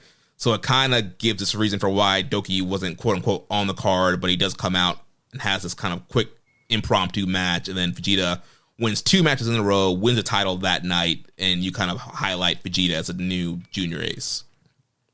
Doki said he's going to watch from ringside. Right. So there you go. He'll be on cam, I'm sure. Yeah, he'll be out there. He said he didn't want to overshadow Hiroshi Tanahashi's retirement. Like, that was his reason for, which is objectively hilarious. Yeah. Like that's the overarching theme of that. It was a brief interview or an article from Tokyo Sports, and I'm machine translation, blah blah blah. But I mean, that was basically what he said. He's like, well, I don't want to overshadow the ace retiring, and that the show is all about that. So I would rather just watch these guys fight for the chance to fight me. So it's plausible that your scenario plays out because he'll be right there. But I think it would be more interesting if they just put it on Dash the next night. Like, announce it, right? Like, but you feel like that would be announced already. But I would find that to be ideal, because otherwise it's going to be whatever, Road to New Beginning, Corkin. And I want to see the junior singles title defended on the big shows again. Well, I don't know that that's the case. I mean, if they did a title switch here, there's no reason that they couldn't do the rematch on New Beginning. Sure. Oh yeah, absolutely. I don't doubt that it'll have a role on New Beginning. I just mean, they've basically taken that junior title off of the big shows all year. And a lot of people point to Desperado for that, but I don't think that's exclusively his doing. Well, I was going to say there's no Desperado here, so, you know, it opens the doors. The one thing I will say here is this is your classic Juice Robinson beats, you know, Jon Moxley, Tanahashi, and Will Ospreay all in one night. So, yeah. Yep. You know, he's never beat any of those dudes, but tonight he's going to ball. So let's go Fujita. Yeah, I, you know what? I'm holding out hope for the big surprises. I'm hoping that what Jeremy has predicted is exactly what takes place. This guy's at ringside. He's getting involved in the match. Looks like, you know, they set up a scenario where Sho's going to win, and then boom, Fujita overcomes. I don't know how good the match will be considering the talent that's in it. It could be very good, but considering how much of it centers around House of Torture-ism, I have my reservations. But I think the important thing is on a show that needs to point to the future, which has a glaringly lack of opportunities to make that happen. Fujita being established as the guy chasing the title or winning the title is imperative here. And I really love the idea that he calls out, Doki, who's at ringside. You want to get involved in the match. You know, you said, you know, blah, blah, blah, whatever his reasoning is. You know, why don't you put that title on the line right now here in the Tokyo Dome? You know, you got injured here a year ago. Are you afraid to get in the ring? Blah, blah, blah. He gets in the ring. Whatever. They go sub a minute and he rolls that motherfucker up. 1, 2, 3. And then they've got heat going into Dash the next night. I don't think they need to do a title rematch, but they've got heat. House of Torture can ball, do what they do. He can, you know, wind up standing with his, you know, fucking bent pipe in the throat of Fujita as he's laying on the mat the next night. And then we're established for a true blue title match between them in February. That's the way they need to go with this. Like they need to do something surprising people are going to talk about. That's the way they should book it. Yeah, I also don't love the idea of it being on Dash. That's for something you mentioned last week, Josh. Like the appeal of Dash was mystery vortex. We don't know what's going to happen. Let's have all these kind of crazy surprises or mixed match or kind of the start of blood feuds. And we already got the tag title match announced, which is fine. But I would like to see New Year's Dash continue to be kind of that mystery vortex thing and not have a bunch of stuff announced ahead of time. That's fair. I think it is a surprise to a certain extent, you know, because Chris's scenario is like they announce it the night before, kind of like how they announced Tanahashi and Shibata last year the night before, and then it's sort of a thing. Yeah. But I do feel like there are some people who are really hearkening to the idea that Dash is going to be in service of the hardcores, whereas this is more of like a mainstream show to appeal to a wider audience, and maybe like the more, you know, hardcore audience will be, you know, serviced at Dash. But I don't want that. I don't want a true blue New Japan show at Dash. I want the classic New Year's Dash. We don't know what the fuck is going. We get matches that never happen, and we get surprises and the start of angles, and you know, that's what it needs to be. And so I hope that they continue with that, or at least go back to that, because they haven't done that very well in like 4 or 5 years. Yeah. For that longer than that. Yeah. It's been a minute. It's been a minute since there was a really like mind-blowing Dash. Yeah. So predictions. So we're all going with Kosei Fujita. I think they're going to do the right thing here. Yeah. I think this match is built so that he can be front and center. I really hope Kosei Fujita wins. Like, here's the thing is like, it's 2026 New Japan booking with Gedo. You just don't fucking know. Like, you know, all of this stuff really seems like, you know, layups, like what they should be doing in each of these matches. It's not too perplexing, but I do wonder if they're going to do the right thing each time. I've heard that Gedo doesn't have much to do with the juniors right now, and they're all talking to somebody else. Well, I don't know that, but I don't have a name, but that's the information I have. Historically speaking, though, I mean, there's a lot of precedent for that. Like they've always had a different booker book the juniors for, you know, historically it was Liger for the longest time. So that would make a lot of sense. Yeah. Just saying, don't point blame on the juniors. You don't know. Yeah, I mean, like Josh said, this is a layup. It should be Vegeta. Like, this is easy money right here. And we talked about, needing to get on the right foot and pushing young guys. And obviously, the rest of the young guys are kind of shoved in that Rambo. And besides Tsuji, like, Vegeta is the only other young guy really featured that you can spotlight and help get over, over 40,000, 45,000 plus fans in the building, all these people watching on TV, watching on World. Like, he's the guy that you should be trying to get over and be building the division around. So yeah, this should be a slam dunk here. I just use Gato as the catch-all. He's the head booker, and I know there's a committee. I don't know who's on that committee. We know a few names, but it's like, I need to have a singular identity of a person I can just put all of my vitriol and frustrations onto, and that's him. That might actually be more accurate to his role. He's just the dude that takes the heat. All right, well, let's move on to the next matchup here. Never Openweight Championship match. Aaron Wolf's debut taking on the King of Darkness, Evil. Now, we've had a lot to say about Aaron Wolf the last several weeks and months.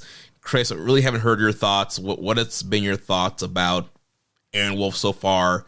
He's had several angles. They've been trying to build this matchup. What are your thoughts?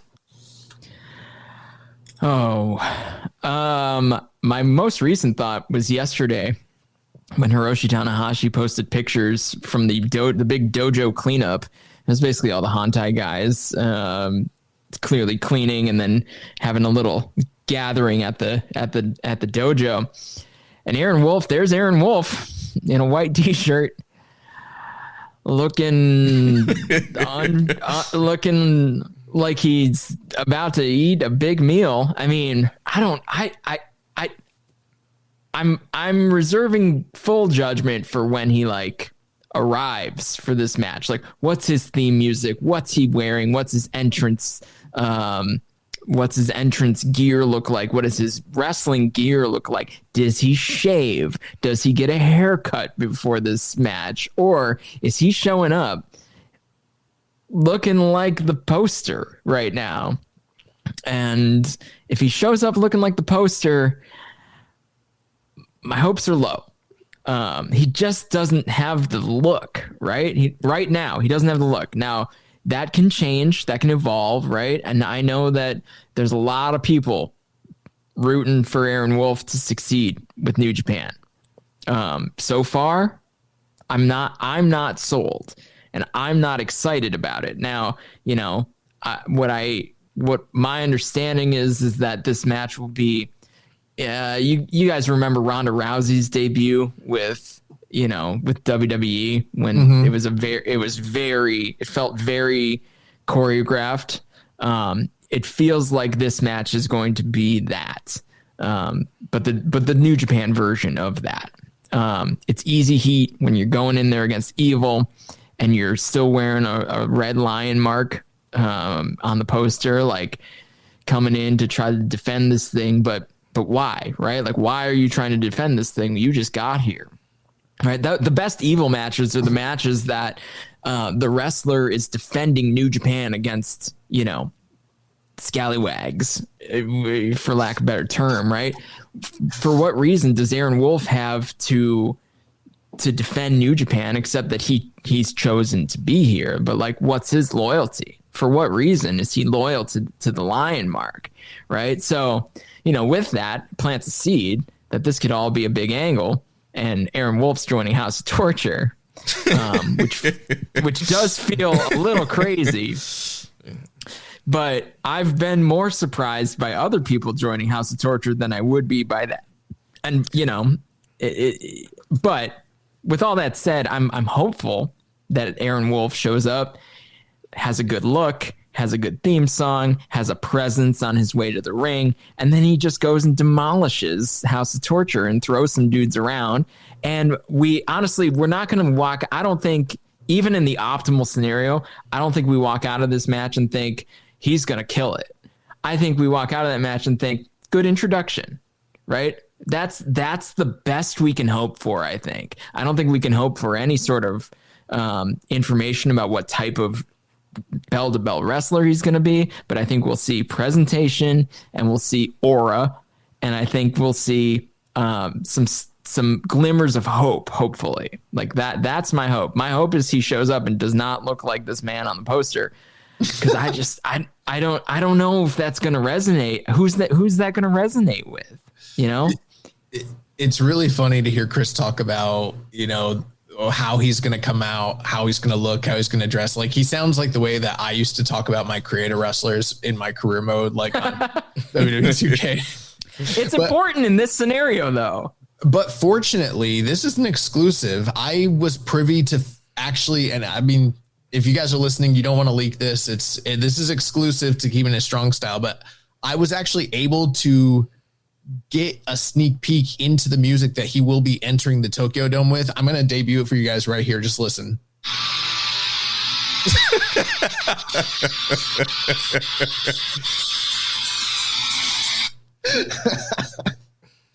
So you have that here. You heard it here first. Keepin' It Strong Style.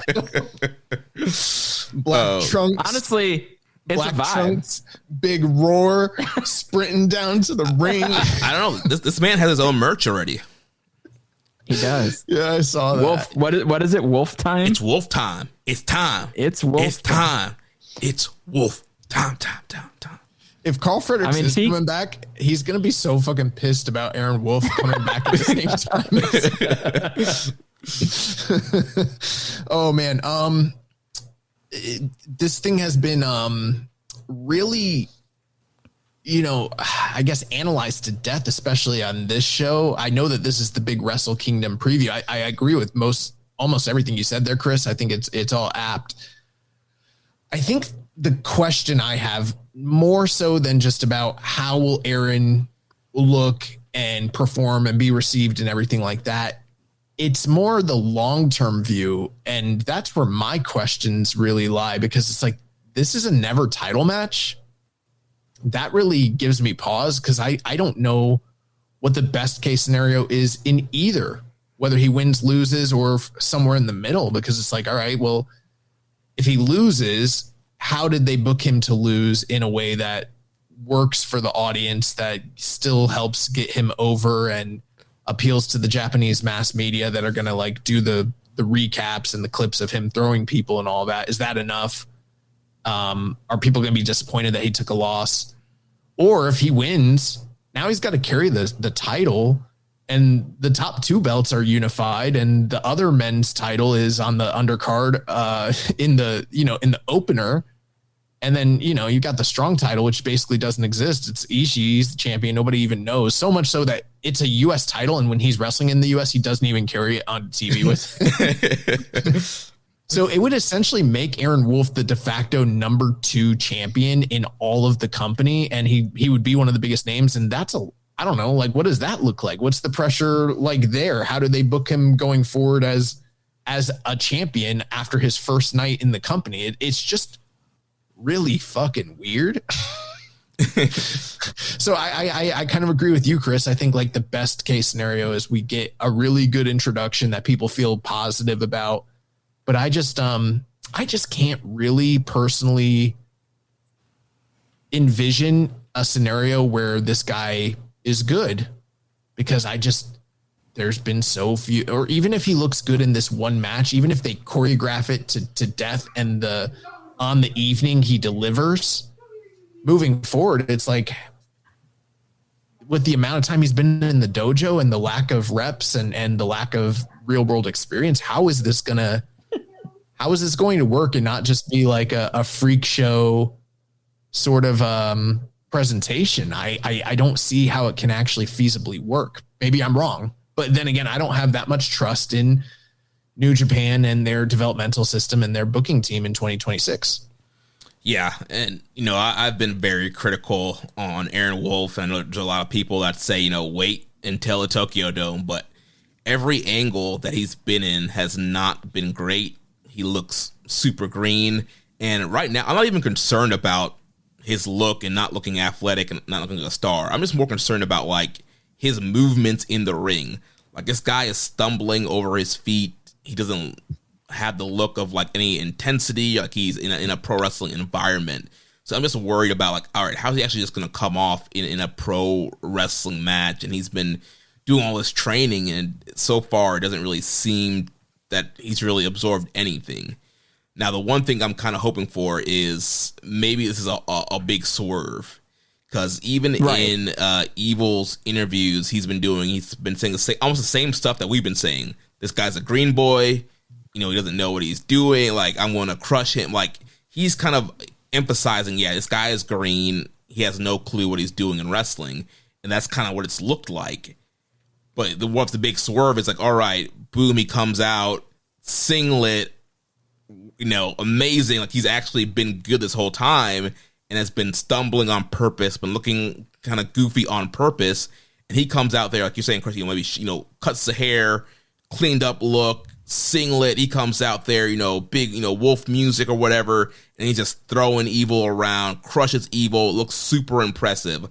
Like, that is the ideal. Like, everything that we've been seeing has just been a work. We've all been worked. He's actually great in the ring. They have that public training session with him and Tanahashi. Like, all that stuff has actually been working. He's great. Tanahashi's been training. Like, all these guys have been training him, and he rocks, and he gets out there, and it's this big, like, achieving moment. He's the new star, next big thing. Like, that is the ultimate highlight. Now, I don't know. I'm a little skeptical if that is the case. And for them, honestly, I think it would have been better. I mentioned this last week. Had they had just made him an enforcer for this match, you have Evil versus, Umino or whatever. Aaron Wolf's the enforcer.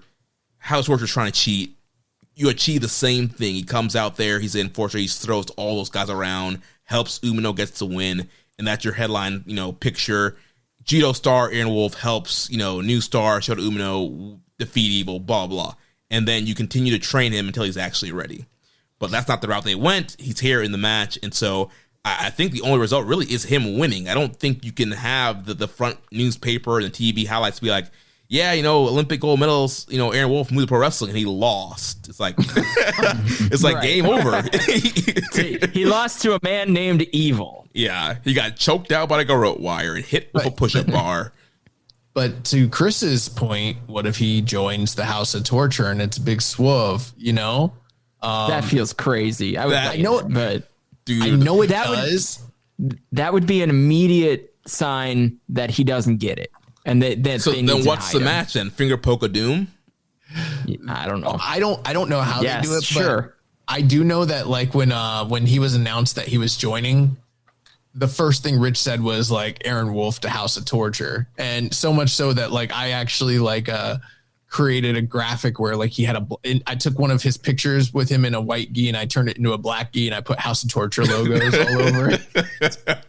Yeah. So we're not that far removed from potential. We're just one step away from making this really a reality here. That would be crazy. That would be nuts. If this man comes out, I like everything you said there, Jeremy, but I disagree with one thing. Coming out in a singlet, brother, this man's not a grappler on the ground. This man throws people. He needs to be wearing the gi, especially with his body. The way he's looking right now, he needs to have... Keep it loose. Yeah, keep it loose. You need to hide that shit. Keep it loose, brother. You'll be fine. You can get by as a big boy, but oh boy, hide it a little. One other thing I will say, though, is the one thing I'm holding out hope for is the fact that this guy is a multiple time world champion in judo. He's a multiple time, Olympian and gold medalist. And he's had all of these appearances all over daytime television. So he knows what it means to be a star on the screen. He knows what it means to rise to the occasion. I know it's a different animal and beast when it comes to pro wrestling, but I'm hoping that when the time comes, he's able to rise to that occasion and project. And, Chris said, we'll see aura. And when he said that, I was like, maybe we won't see aura, but I'm hoping that that's what we see coming from him is, Yeah. But man, he wins the title. And like, how the fuck do they handle that? Maybe this is What do you mean? You put him in there with guys that have shoot backgrounds. Yeah, I guess. And then that helps him learn the pro wrestling dance, right? Like with guys that have shoot background. Nagata, you go with the guys that are in the dojo with him right now, which is what's happening on the Tokyo Dome. I mean, Evil is involved, very involved in Aaron Wolf's training. And probably even more so now, since they got the match. I think guys backstage angled for this match. I think part of it was that they knew it was going to be a big spot. So, right.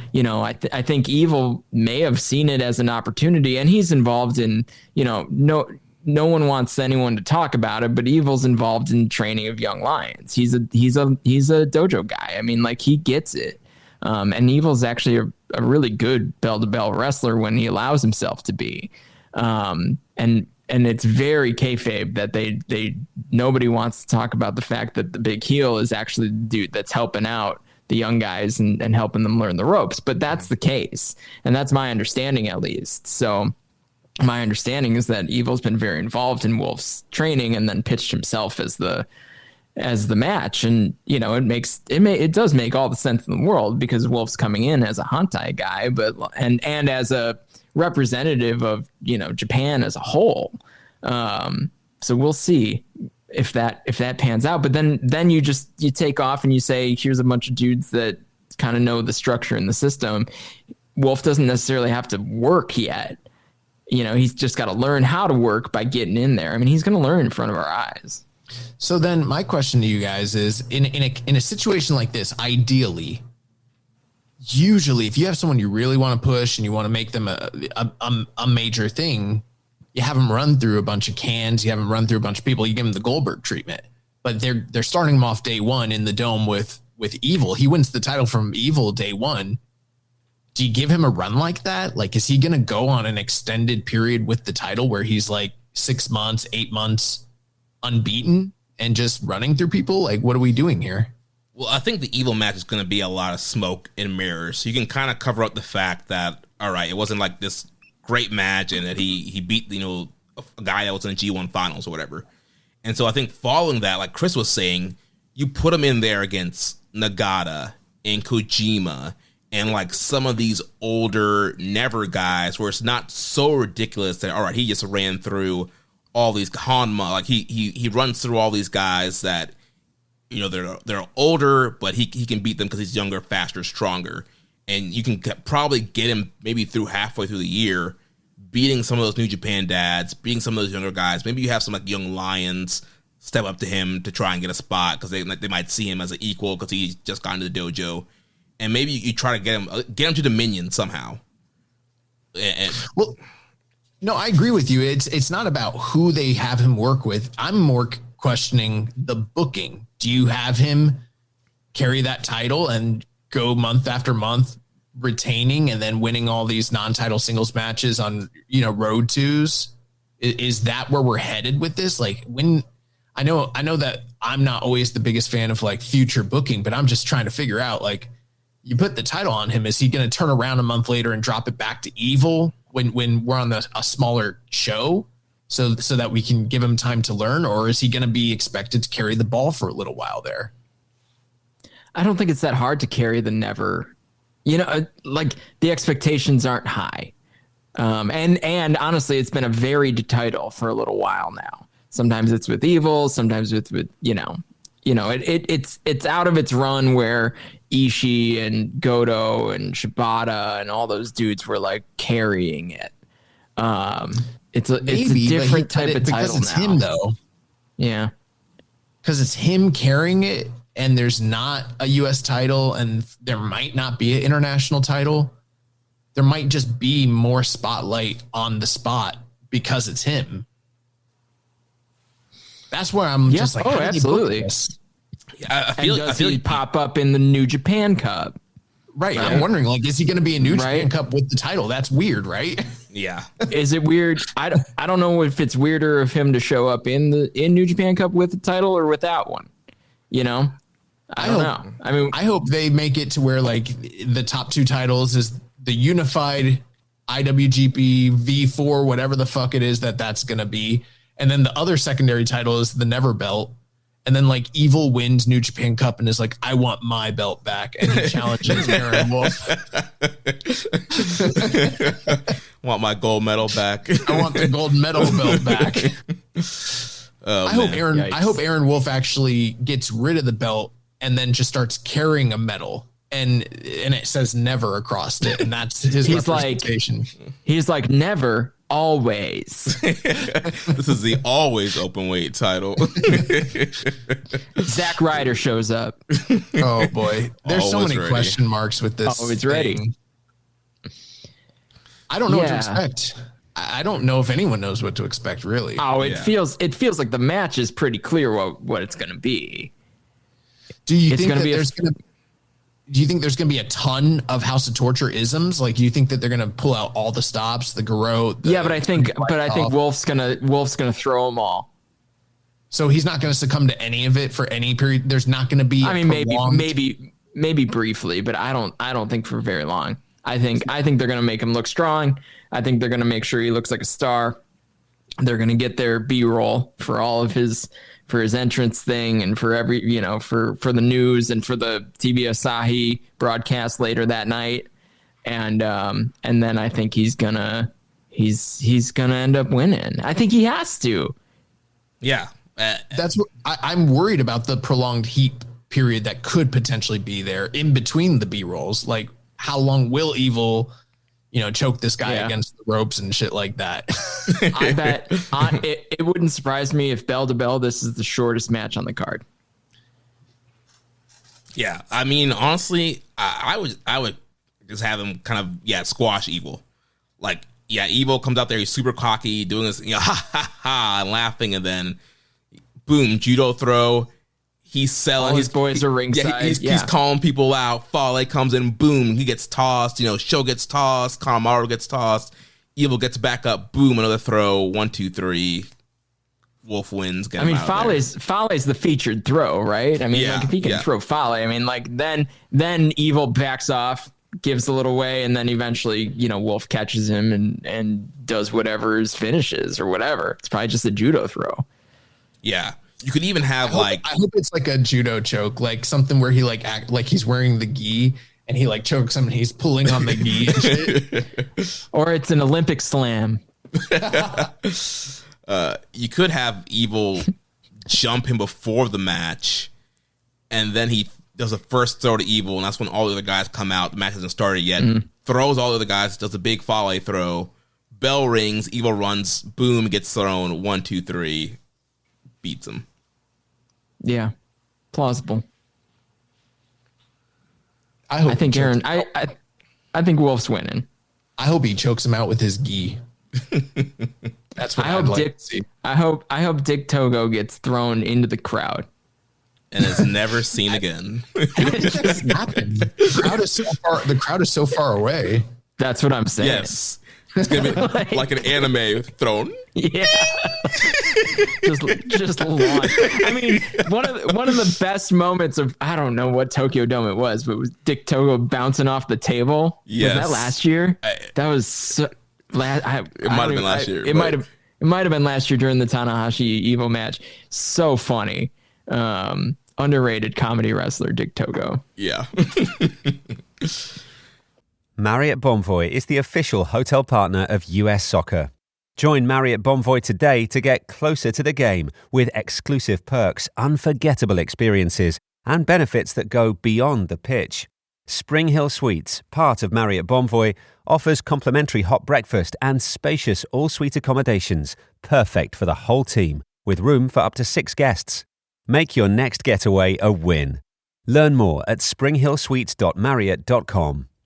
Did you know Microsoft has officially ended support for Windows 10? Upgrade to Windows 11 with an LG Gram laptop. Voted PC Mag's Reader's Choice Top Laptop Brand for 2025. Thin and ultra lightweight, the LG Gram keeps you productive anywhere. And Windows 11 gives you access to free security updates and ongoing feature upgrades. Visit lgusa.com/iHeart for great seasonal savings on LG Gram laptops with Windows 11. PC Mag Reader's Choice used with permission. All rights reserved. All right, so that's going to take us to the semi-main event, another double title match for the IWGP Global title and the IWGP World Heavyweight title. The IWGP champion Konosuke Takeshita takes on the global champion, the Gene Blast, Yota Tsuji. I'm going to say something here. And I feel like people will think that I'm being a little bit hyperbolic when I say this, but I'm not. And I have my good reasonings for it. In terms of the overall health and importance as it pertains to New Japan Pro Wrestling, I think that this may, once it's all said and done, be the most important match for New Japan since like Omega versus Jericho. And here's my heavy. It is heavy. And here's the reason I say that. It's not because obviously this doesn't have the same sort of like global impact that match has. It doesn't have the dream match aspect behind it. But when you talk about the effect that match had on the long-term trajectory of the company and how it affected, like the ripple effect, what it affected, there hasn't been as important a big match spot for a Reiwa guy in this sort of like iteration as this is now. And considering how many people will be watching domestically, you know, on cable and across the world, and then how big the building is, there's not going to very likely there's not going to be another situation like this where a young guy is put in front of a crowd of this size, this magnitude, and be asked to deliver in a way that converts long-term fans to tuning into the company, but also believing in them as a star. It is for Yota Tsuji and for the future of the company, it is a make or break situation. Even if now I don't think he's losing, but win, lose, or draw, what needs to have happened coming out of this is that people believe and are bought into Yota Tsuji and want to come back and buy tickets and really believe in this brand and be, you know, bought in. And I can't think of a more high pressure spot for a young guy than this spot right here. And then of course, for the like fans across the globe, you know, the people who care, you know, who are a little bit more hardcore like us, who are, you know, hearkening back to the work rate days of the golden era and stuff. This match has to deliver on a super high end level in terms of match quality as well. And you've got the two perfect guys who are able to do it. Will they do it? Will they be able to rise to that occasion and get people to have that feeling? You know, like they always talk about in AEW, you know, restore the feeling. Like, are Tsuji and Takeshita going to be able to restore the feeling in the Tokyo Dome for the big belt on this evening? This is a huge task. Like, it's almost all falling solely on Tsuji to be that guy who represents the future of the company and brings it into a new era, especially with Tanahashi retiring. In New Japan, I've been trying to say we need to revive the vibes instead of restore the feeling. So can we brand that? Restore the feeling, bruv. Revive the vibes. I hear you and I agree with you. I don't think there's no emotional heat in this match. Mm-hmm. Like, that's my problem with this. And it will be great. Don't get me wrong. It will be bell to bell. A wonderful, I have no doubt that these two dudes will go out there and have a great match. And I'm hopeful that the booking is Tsuji wins, right? And Tsuji, but I, you know, Takeshita, believe it or not, Takeshita wrestled in the third most New Japan singles matches last year this year, 2025. Yeah. Like he's been around. He was around a lot. And then he won the title. And then he wasn't around. And I don't know that they've leveraged that enough to bring in any big emotions to this Tokyo Dome match. That is the world title match and the global title match for that matter. So it's sort of pulling double duty, though. Like no one's talking about it as the global title match, and that's a whole nother point of discussion, right? Like why, what do we do? How do we get past that? Right. But that's for later. And that's probably how New Japan approaches it too. That's for later. We'll figure that out later, but we want these guys to be the guys in the match. But like, I don't have strong emotions about who wins this match.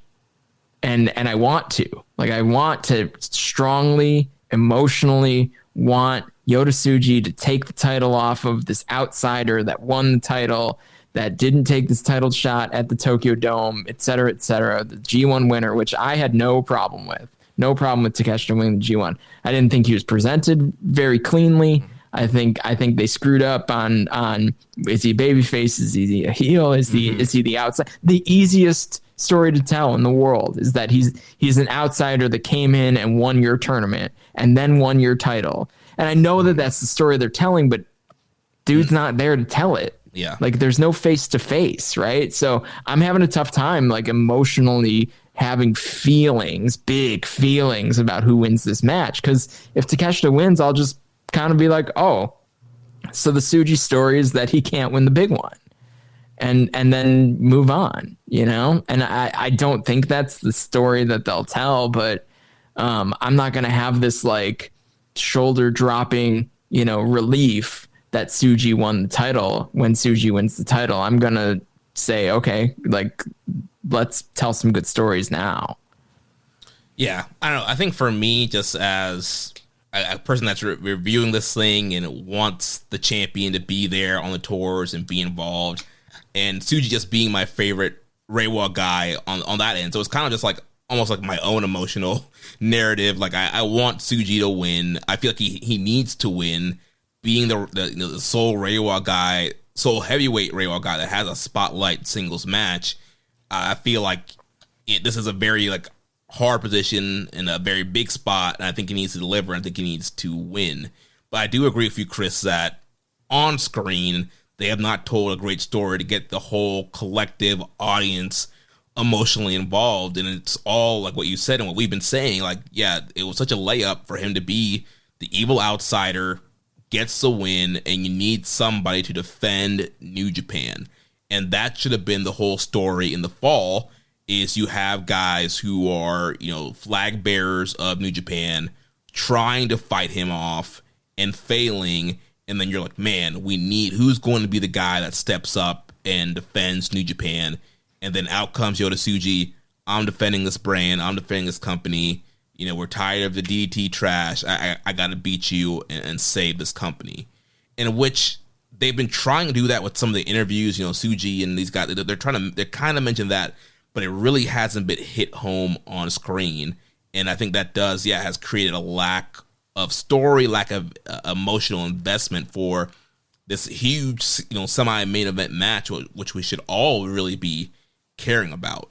So hopefully, these guys are super talented. They had 2 great matches in the G1 last year.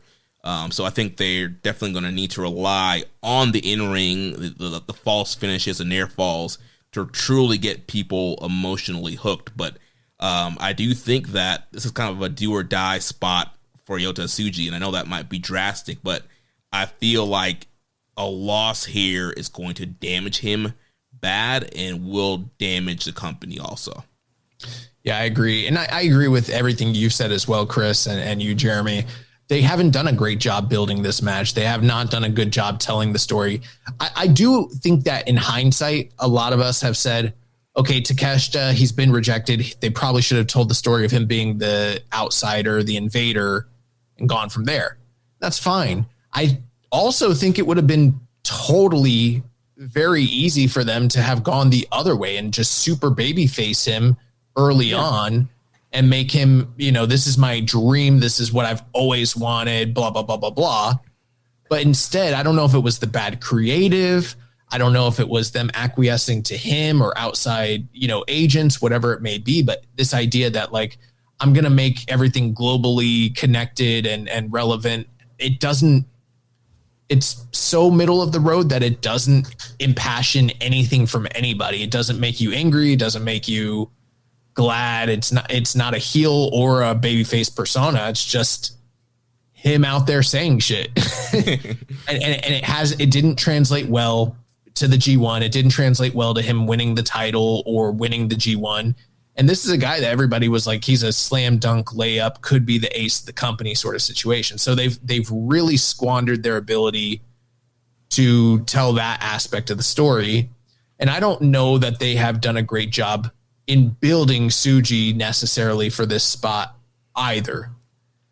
That is one of the reasons why I am saying it is so important, because not only is it so high pressure, but they also have to make you care within the confines of the in-ring, not just in a way to where you turn away and be like, okay, that was really good in-ring, 4.5. They have to get you compelled watching it on the screen to where you're like, oh shit, this is something different. That was special. They overcame the limitations of the story that they were telling. And I believe in Yota Tsuji, and I want to see Takeshita come back. And I'm excited for what's happening moving forward in the future. That's the task that's in front of them. The task isn't just go out there, have a good match and put over Tsuji. The task is have a match that is so classic that it grabs people and has them talking about it. Obviously, the thing everyone's going to be talking about leaving this is going to be whatever happens between Okada and Tanahashi's last match. But this can't be the afterthought and the side note. It has to be one of the primary things that people are talking about leaving the show and going into 1-5 is, holy shit, Tsuji Takeshita. And you know what, Jeremy, you're right. They did have some good G1 matches, but I don't think that they lived up to what they could potentially do as a collective, the two of them. I don't think that, they didn't have like a true match of the year level style match in those two matches. And that's really what's in front of them. That's the task they have. They've got maybe potentially outside of like Antonio Inoki's retirement, maybe the largest Tokyo Dome show ever for a New Japan audience, or at least in modern history. They have to deliver. Yeah. That's why it's so important. It is so important because the stage that it's on, even if it hasn't been built well, the stage that it's on and the implications of what it means moving forward for them as a company, this is a very fucking important match. And we had a question here from Ginger and Fringer saying, if Tsuji ends up losing, how do you see him being booked next year? Will he win the title at a later date or be built up over the year, possibly winning the G1? Nightmare scenario is him sliding down the card similar to Umino this year. Here's the one thing I will say to this. I can't even consider how they would book him if he were to lose it. I won't even really entertain that, although it's a possibility. But the one thing I will say is TV Asahi is high on Takeshita. And that's the fact that they're high on Takeshita. It does give me I know the fact that there are 2 titles on the line here, that leads me to think Tsuji probably needs to win. But then when I think about like the AEW connection and I think about TV Asahi's influence, and I'm like, it's not entirely impossible that Takeshita could win, especially since this is them on cable for the first time in so many years. And they want him to be built up as, Takeshita to be built up as this next guy. If the only plausible reason in my book that I could see Takeshita basically winning this match, that would be one of 2 reasons. He's not going back to AEW and he's like signed full-time to New Japan. That could be one reason that maybe it's not going to happen, but that's one reason that maybe you could do it. Or if this could potentially lead to them getting TV money, like real TV money, and they want to build it around him. That's a situation where maybe, you have Takeshita win and you forego the Tsuji route. But I I don't see their business model changing in that way. Obviously, I'm not privy to their TV model and how that works over there. But if that were on the table, that's one reason you might entertain having Takeshita win.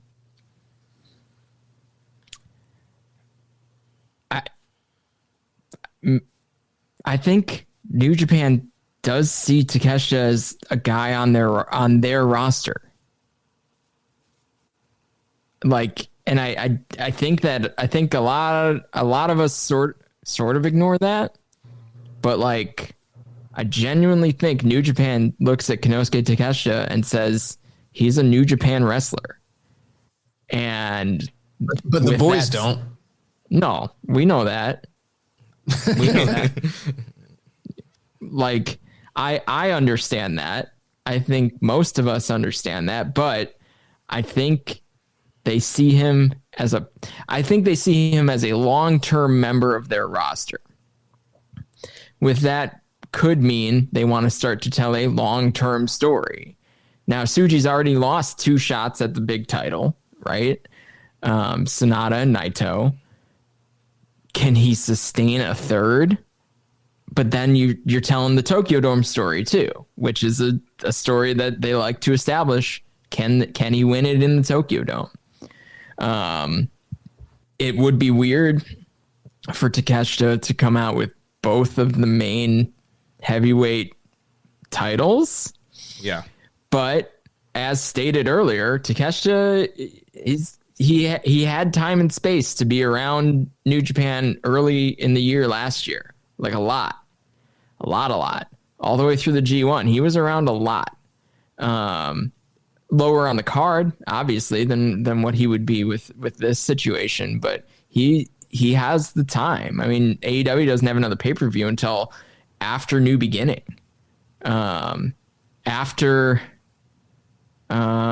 during the New Japan Cup. But if he's champ, he doesn't need to be in New Japan Cup. That champ's not in New Japan Cup. So, I mean, like, he could be totally viable as a champion through at least Sakura Genesis, if not a little past. And that just the logistics of it give me some pause as to whether this is, the crowning of Tsuji. And do they see Tsuji as the guy, or is Tsuji the new Naito? That's just like the challenger, and they're trying to build up this like underdog story with him where he just like can't finish the job until maybe he starts his own unit and right? Like, you can rehash that entire Naito story with Tsuji. So I wouldn't. I'm not saying I'm 50-50 going into it. Like, I think they'll do the Tsuji switch, and then they'll figure out what to do with the global title and the world title. And, I don't know. Tsuji likes old belts too, I guess. So like, I don't know what the story is there, but I'm not at all ruling out Takeshita retaining. Man, I don't know. I think it's the wrong call. I agree. I think it is absolutely. I don't think it's the right thing. Yeah. I'm just not. I'm not ruling it out. That's all I'm saying is I'm not ruling it out. And I wonder, something you said, Chris, kind of sparked something. I wonder if him not being a champion is a way for him to be better utilized. I know he was never champion kind of last year, but again, he was kind of lower down the card. And I wonder, with him still being dual contracted, if him not being a champion or a lower champion is a better way to get him more versus being a top champion as long as he's signed with AEW. You need a unit. Yeah. If you really want to be integrated in this company and be used in meaningful ways, I know like Jon Moxley kind of navigated that to some extent, being an outsider, but ultimately, if you want to work road twos, which at some point you would hope that he would do some level, even if it was just coming in for the Corkins, you need to tag with somebody. You need to be in a unit of some sort. If he's really a roster member, he needs a unit. Well, the units are all a mess right now. I mean, I'm hopeful that the units get aligned and shaken up a little bit over the course of even just the New Beginning tour, etc. By Dominion, I hope we've got a good look at what the alignments are. And I think I agree. They sort of both need a real unit. Yeah. It got, when they were telling that story that you alluded to with Naito, they were able to tell that story because they already had dual aces really established at the top of the card in a Tanahashi and a Nakamura and some other players. This is not really similar to that situation. This is more similar to 05-06, where we got to fucking get someone at the top of the card. It's time to push a Tanahashi and a Nakamura, who are not yet really the main players. That's the situation they find themselves in.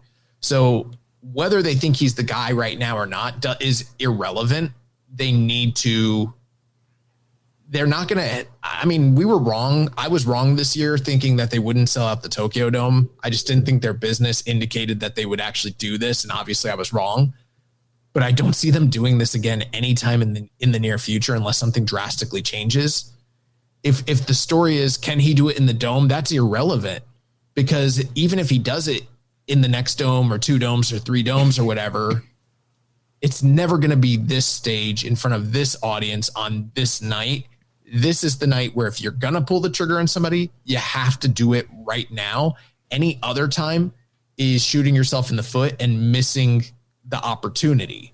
This is basically their version to some extent. It's a much lesser version, but it's Tanahashi versus Muto at Wrestle Kingdom 3. Like, you kind of have to do it. If you're going to do it, now's the time to do it. And that's the situation they find themselves in, is like, Tanahashi didn't just, like, when he won the title, he didn't become the ace overnight.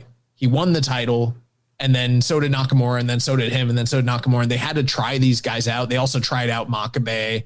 They tried out a few different people before they solidified Tanahashi. That's where we're at. They need to pull the trigger on one of these guys, and then maybe next time it's going to be Umino's term, or maybe it'll be Uemura's or whatever. But they've got to get those guys into the title orbit, right? Yes, exactly. And this might be the way to do it. Someone from that generation needs to hold this damn title at some point, right? Exactly. You would think.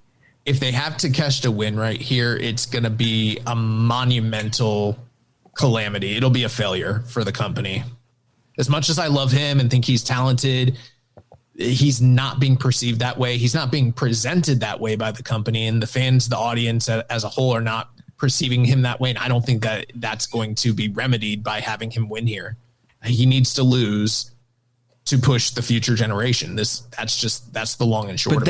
But they see him as a part of, I think there are people there that see him as a part of that generation. That's what I'm worried about. Right. Yeah. We're on the same page. I'm just like, I don't even want to call it devil's advocating. I'm just saying, like, my worry is that they see Takeshita as the ace of that generation. They just happen to bring him in instead of have him come up from their own system. Right. And that, right. They might be like, we are pushing a young guy.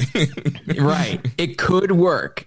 Like, it could work, but it is a much higher risk, and there are more roadblocks. I mean, that's obvious. And you have to align with what's happening in AEW, and you have to align with what's happening in DDT, for that matter. I mean, and we know that they're friendly with both those companies, but, like, I mean, Takeshita didn't win the tournament he was in a couple days ago, right? Like, and I don't know if anyone expected him to. I don't really know what the vibe was on that, or how that, has been perceived by the New Japan fan base.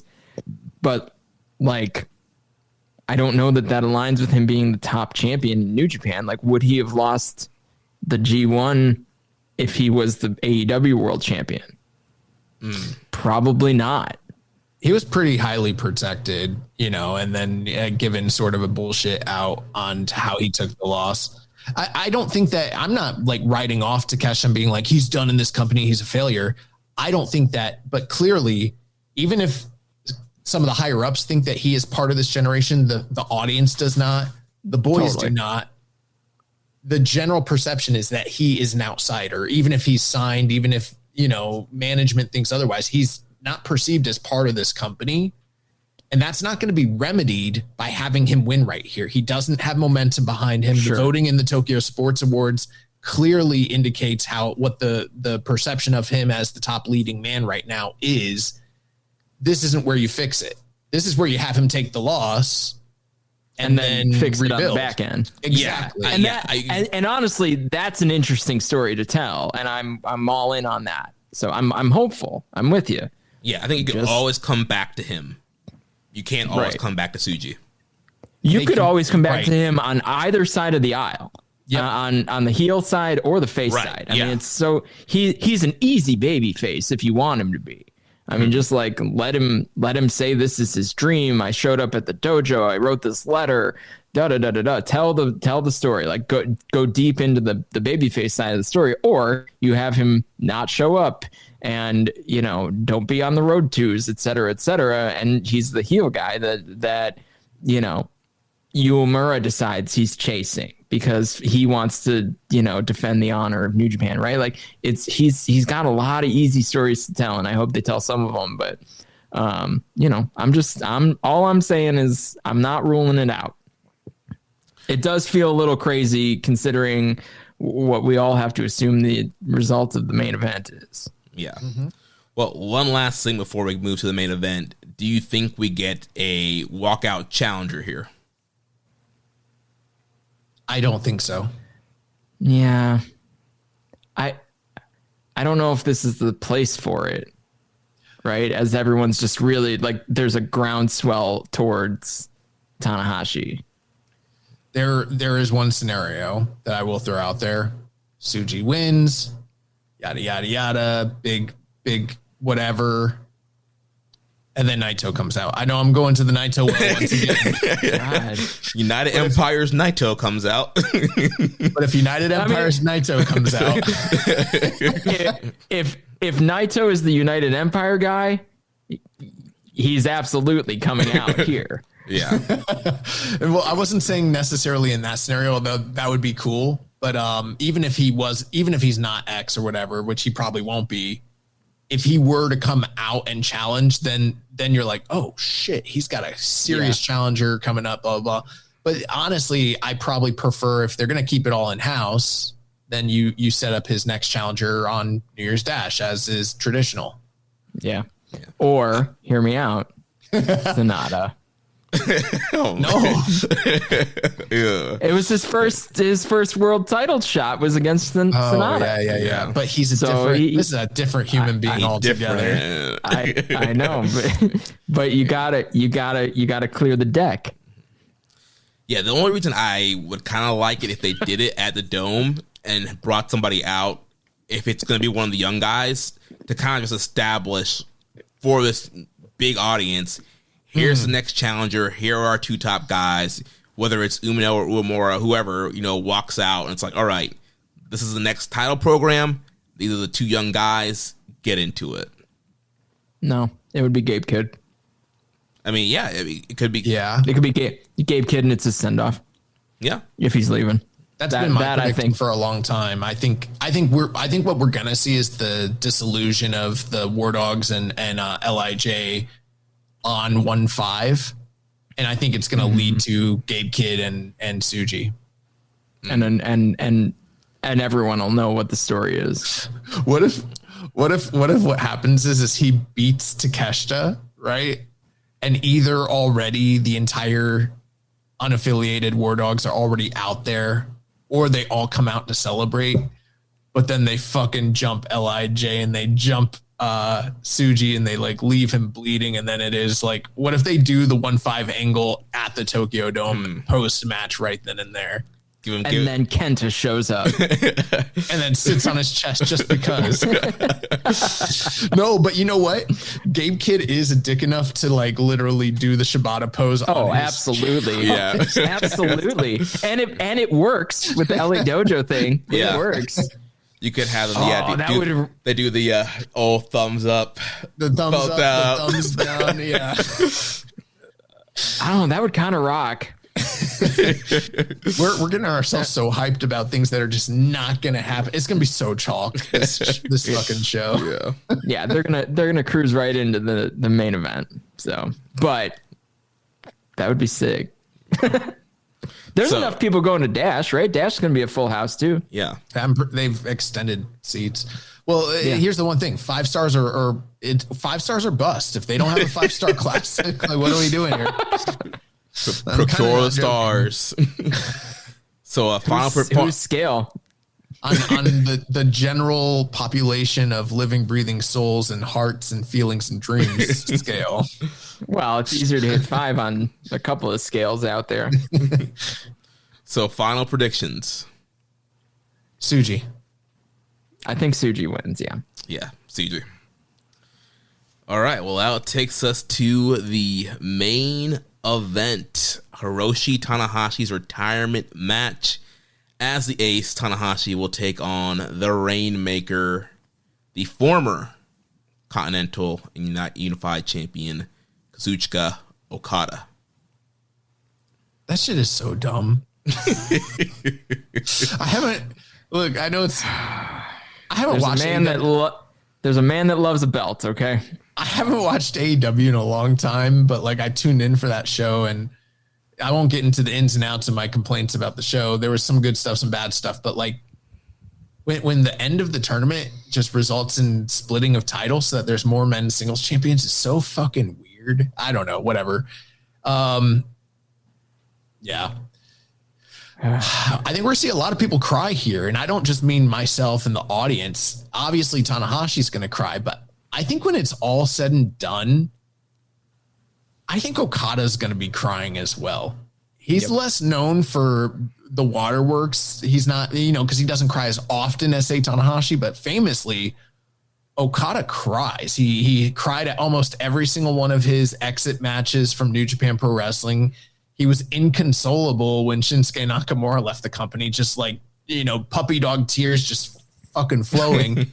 And the reality is he owes his, as talented as he is and special. And I think without Tanahashi, would he have made it? Probably, absolutely. But things shake out the way they shake out. And he owes his career to Hiroshi Tanahashi. Almost everything that he is built off the back of Tanahashi making him. And I think that I wouldn't be surprised as much as he's coming in with the, I'm the dick, AEW, heel Okada, blah, blah, blah, blah, blah. They're going to be in the middle of the ring down the stretch, and they're going to be doing the wrist clutch. What do they call that? Wrist control. Wrist control. Yeah, they're going to be doing the wrist control segment, and they're both going to sit up, and they're going to be crying tears at the same time. And I won't be surprised if Okada admits at the end of it all, how much he loves Tanahashi, how much he did for him. He wouldn't be here without him. He was his hero, looked up and blah, blah, blah, blah, blah. Regardless of who wins, loses, or draws, I think that these guys are going to be so emotional for this match. Yeah, I think there will be a transition point, some point in the match where they go from being Hiroshi Tanahashi and Kazuchika Okada, the pro wrestling characters, to Hiroshi Tanahashi and Kazuchika Okada, the humans. And that, when I said earlier, I'm in the discords, I'm around the conversations. And whenever I see someone be like, well, if they try to play the hits, they're going to miss and the match isn't going to be, it's not going to hit. It's like, you're reading the room wrong, my friend. That is not this match is 5 stars on vibes alone. Yep. And it will be, and it will be 5 stars on emotions, and it has all the emotion that you want in a big title match. But I mean, these guys are, and I was as critical as anyone privately and maybe even semi-publicly of not being able to land, the match that the perception was that Tanahashi wanted Nakamura, right? And I want Tanahashi to have the retirement match he wants, but when it comes down to it, the current New Japan fandom and the people that are filling the Tokyo Dome are there in large part, if not exclusively, because of the rivalry that existed between Hiroshi Tanahashi and Kazuchika Okada. And some, to some extent, then that extends to Okada Omega, right? But it all started ultimately with this rivalry, and for me, the biggest moment was Wrestle Kingdom 9. And to Josh's point, the most iconic image of Wrestle Kingdom 9 is Kazuchika Okada crying on the way out of the ring. And that man's going to be crying as he leaves the ring again. Because he's going to lose, because he's going down. He's jobbing. Go Ace. Yeah. But you know what? It's crazy to think about, but if Okada is going to lay down and lose to anyone in New Japan ever again, well, maybe not ever again, but while he's not a contracted New Japan wrestler, before he comes back, I hope it's inevitable that he comes back and finishes his career in New Japan. But if he's going to lay down for anyone in New Japan in the next, say, 5 to 10 years, it's Tanahashi on his retirement show. Yep. And I don't think it's the likely outcome, but I cannot rule out Tanahashi one last heroic performance where he pulls out a win. And maybe that's Okada's way of giving back to New Japan, right? It's, everyone criticized Okada for not laying down for a young guy on the way out. When he left, he didn't put anyone over, blah, blah, blah, blah, blah, right? We all heard that. Maybe this would be his way of showing appreciation for what New Japan did for him. Like I said, I don't think that's the likely outcome. I think the likely outcome is, a risk control segment. Okada hits him with a Rainmaker with tears in his eyes and pins him, and they lay on the mat together and share, gratitude for each other on Tanahashi's way out. And, whatever happens before that almost doesn't matter, right? I mean, they'll do 25 minutes. They will do some spots that we all recognize, that one included. But if you're going into this match thinking, oh man, I just don't think they have the gas in the tank to pull off their 5-star classics from 2015 and 2018, like, you are watching this match for the wrong fucking reason. And I have to say it with that emphasis, because it is so outrageous to me that someone would look at this match and be like, damn, I hope they hit that work rate. It's like that. Honestly, that's never been what they've done. I mean, they've had some element of that, but they've never been, they have pulled emotions from people. Mm-hmm. And that's what they're going to do here. And I'm ready for it. And I will drink extra water that day, so I stay hydrated, because even though, Tanahashi's not, he's not a guy that I feel generally emotionally connected to. Like, I recognize that he is the standard bearer for my favorite pro wrestling product that ever existed, which is basically New Japan Pro Wrestling for, say, the last 10 to 12 years, right? Like, I think he's had an incredible impact on the industry and an incredible impact on me, and my dedication to what, we do here. And I'm ready for that, but I just don't care about how fast they move or if they botch a spot. Like, none of it's going to matter in the last couple of minutes, and they will stick the landing. I have no doubt about that. Yeah, I think that every move, even the simplest of moves, a shote is going to get a big pop, a dragon screw, the Okada drop kick. Every single signature move they do is going to have so much emotion, and the crowd is going to be, so hooked. Like, there's going to be a bell pop. Like, the crowd's going to be oohing and awing the whole match. And yeah, I think the history, the atmosphere, the emotion, the vibes, all that stuff, like you guys said, it's going to make this match incredible. And who's going to win? And we talk about, potential of Tanahashi winning. I do think, like you said, Chris, it's probably not likely, but I do think there is a chance that Tanahashi wins. And you think about, what does Okada really get from winning this match? Like, okay, he can say he's a guy that, beat Tanahashi in his retirement match, but it's not like it's a, careers on the line where Okada wins then he ends Tanahashi's career. Like, Tanahashi's leaving regardless. So I don't think Okada really gains much by beating Tanahashi. I think the bigger story is Tanahashi pulling the upset, getting the win over Okada. It's like Okada's beaten Tanahashi so many times now. Like, what is there left for him to prove by beating Tanahashi one more time? It's Tanahashi, on the other hand, who has something to prove. Like, Okada's had his number for a long time now in their last few outings, and it's like Tanahashi has something to prove to himself. Like, all right, I've beaten this guy in the past. It's been a while. I can beat him one more time. And I think that's a key story going into the match. And that's going to make every Tanahashi near fall so great. Every sling blade, dragon suplex, high fly attack. You know he's doing the high fly attack to the floor.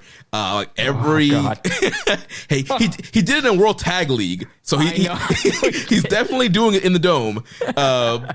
Every near fall, you know Tanahashi's gonna do a Rainmaker. Like every schoolboy roll up, you're gonna be biting on everything. And I think if he sinks a small package out of a Rainmaker after 30 minutes, 1, 2, 3, and you get the famous Okada shock face, and Tanahashi's just laying on the mat dead. Like that's cinema. Crying. That's cinema right there. I think it would be better. It shouldn't be a small package. That's almost a little too derivative for him. It needs to be one of two things. He goes for the Rainmaker, and this man hits that TRS, like that front forward victory roll that he likes to do. He hits that shit. Or he ducks underneath, he grabs the waist, he pushes him into the ropes, and he does the fucking sloppiest O'Connor roll you've ever seen in your life with the bridge. You know, he should do the Omega pin on Okada. Oh, yeah. So Wrestle Stiff Miss, our friends over at We Work Stiff, they've invited us to do Wrestle Stiff Miss. We've participated. I know they're running a little bit behind with that project, but one of the things that Josh actually asked me, he was like, hey, you know, the one thing I haven't gotten a lot of is the significance and importance of Okada versus Tanahashi. Maybe you could speak to that. And then I was like, in 10 minutes? So like I literally wrote the entire, I won't read it out here because I feel like that's just like retreading water, but I had to write it out so I could fit it into what they were doing. And then when I got done with that, I was like, damn, this is actually like some of the best work I've done, probably, you know, very much carried by the Ace of the Universe series that I've been doing. And there's a lot of things that I just like realized, like when it was all said and done, it's like, the amount of business that these guys did, they wrestled 17 times, and excluding the Young Lions match and excluding the match where Okada was sent off to America. Both times he went to America, the first and the last match they had, the 15 matches sandwich in between, they were always the main event of every single show that they did for all of those years.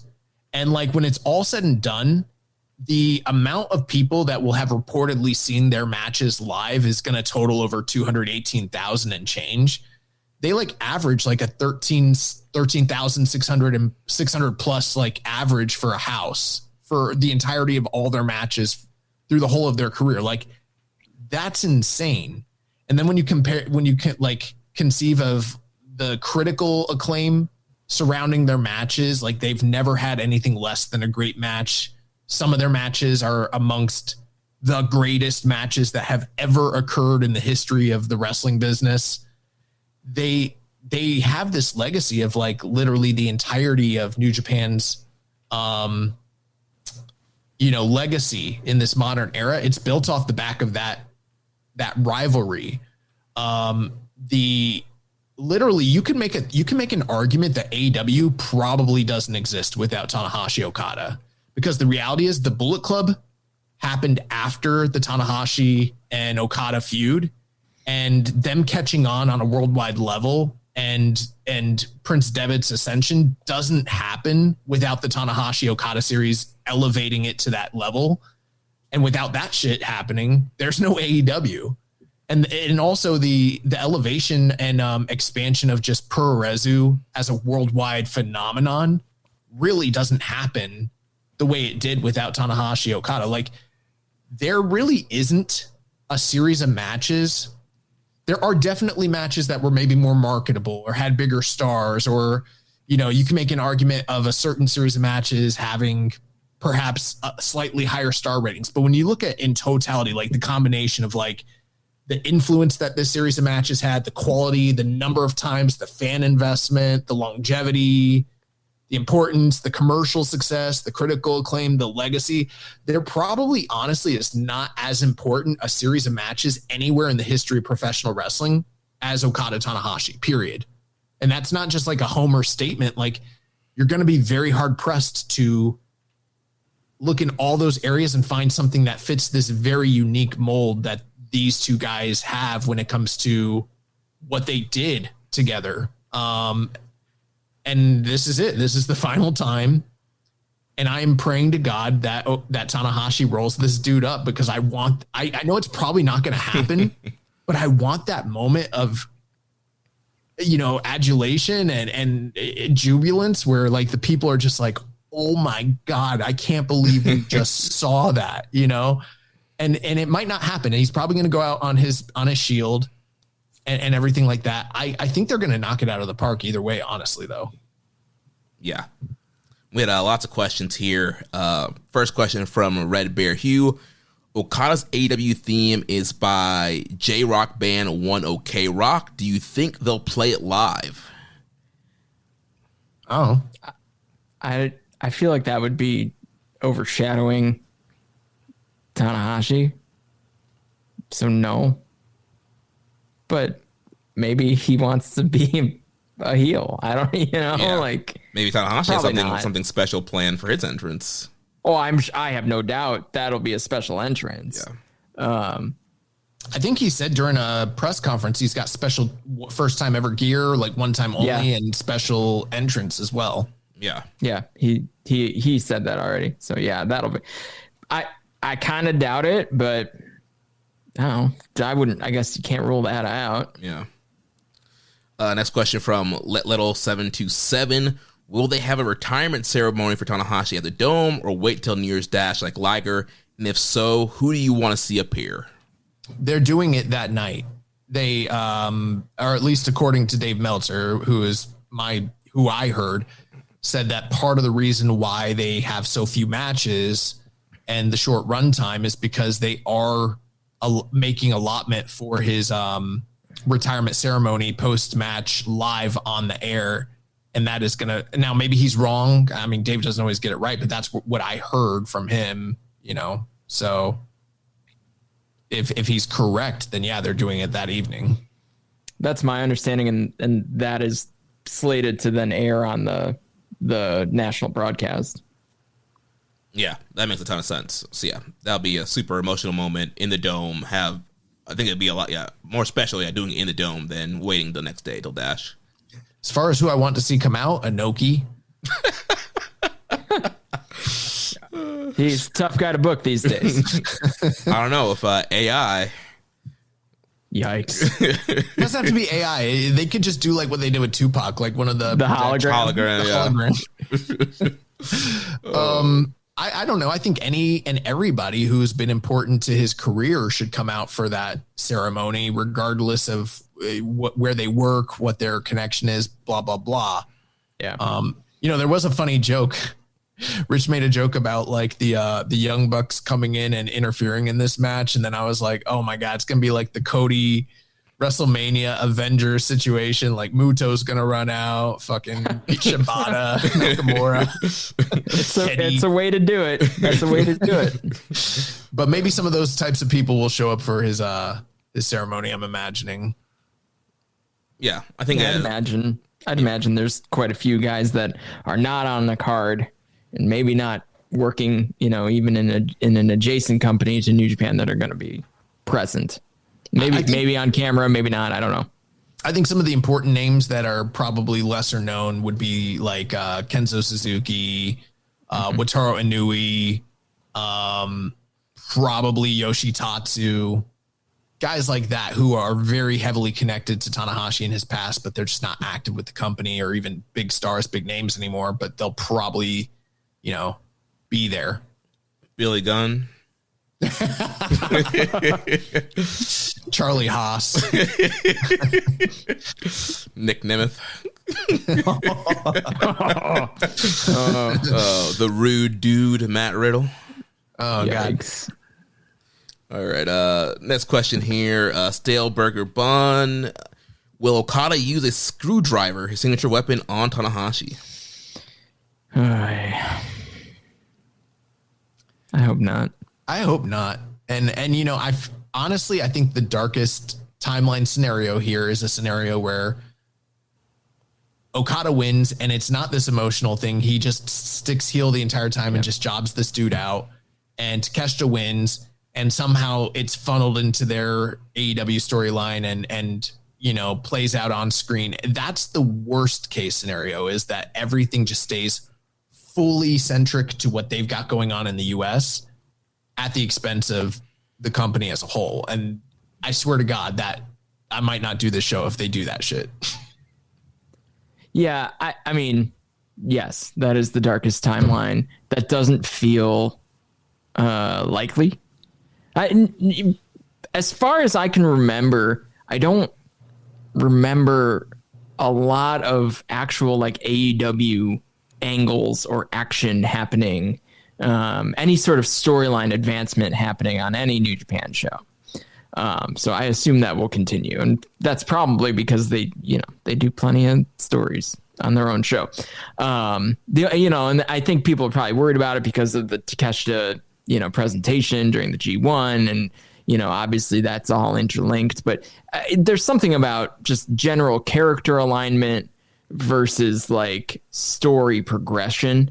Those are different things to me. Like someone acting as the same human versus advancing an actual story. I think those are different categories. Now I think Okada is going to enter and act as if he is the AEW version of Okada. And like I said, I think that there will be a moment in the match where you just see that has turned off, and that it's too important of a moment for the humans in the ring.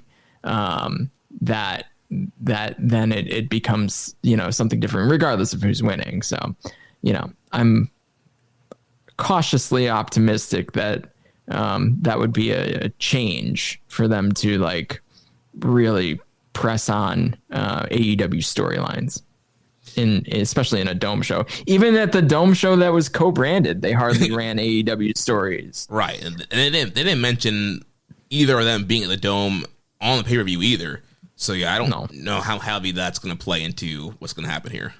I do think both of them losing at the end of the C2 at least makes it more, not likely, but plausible. Yeah, that they could both eat an L in the Dome.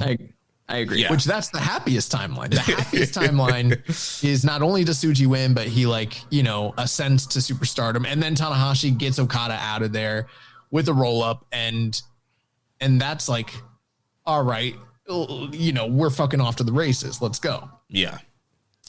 Next from Rich Latta, you kind of spoil this one, Josh. He said, will you be excited when Matt and Nick Jackson arrive and stop Okada from cheating to beat Tanahashi? His other question, is there a valid argument for ending pro wrestling as a sport after the Dome? No, but it does feel like it could be very important to the health of New Japan moving forward if they don't treat it the right way. They don't do the right things. It feels like the end of an era. Oh, it is. This Dome show. I mean, not even just for New Japan, but just like for the industry as a whole. Like this show feels like the end of this golden age of, wrestling, international wrestling becoming accessible and enjoyable, especially across the US and English speaking markets. So I think every company should be looking at this moment, or at least this time frame, this timeline, as an opportunity to really set themselves up to be what they want to be going forward, and hopefully someone needs to take the reins and say, like, we're going to be the leaders in the new era for not just money and TV rights, but like for style and for influence across the industry. Someone needs to step up and say, I want to be the leader. Whether that means I make the most money or not, I don't know. I don't give a shit about that. It's not my money. I don't get paid, so I don't care. I want someone to take the reins and say, this is what pro wrestling, this is my ideal version of pro wrestling, and I think people should catch on to it and run with that.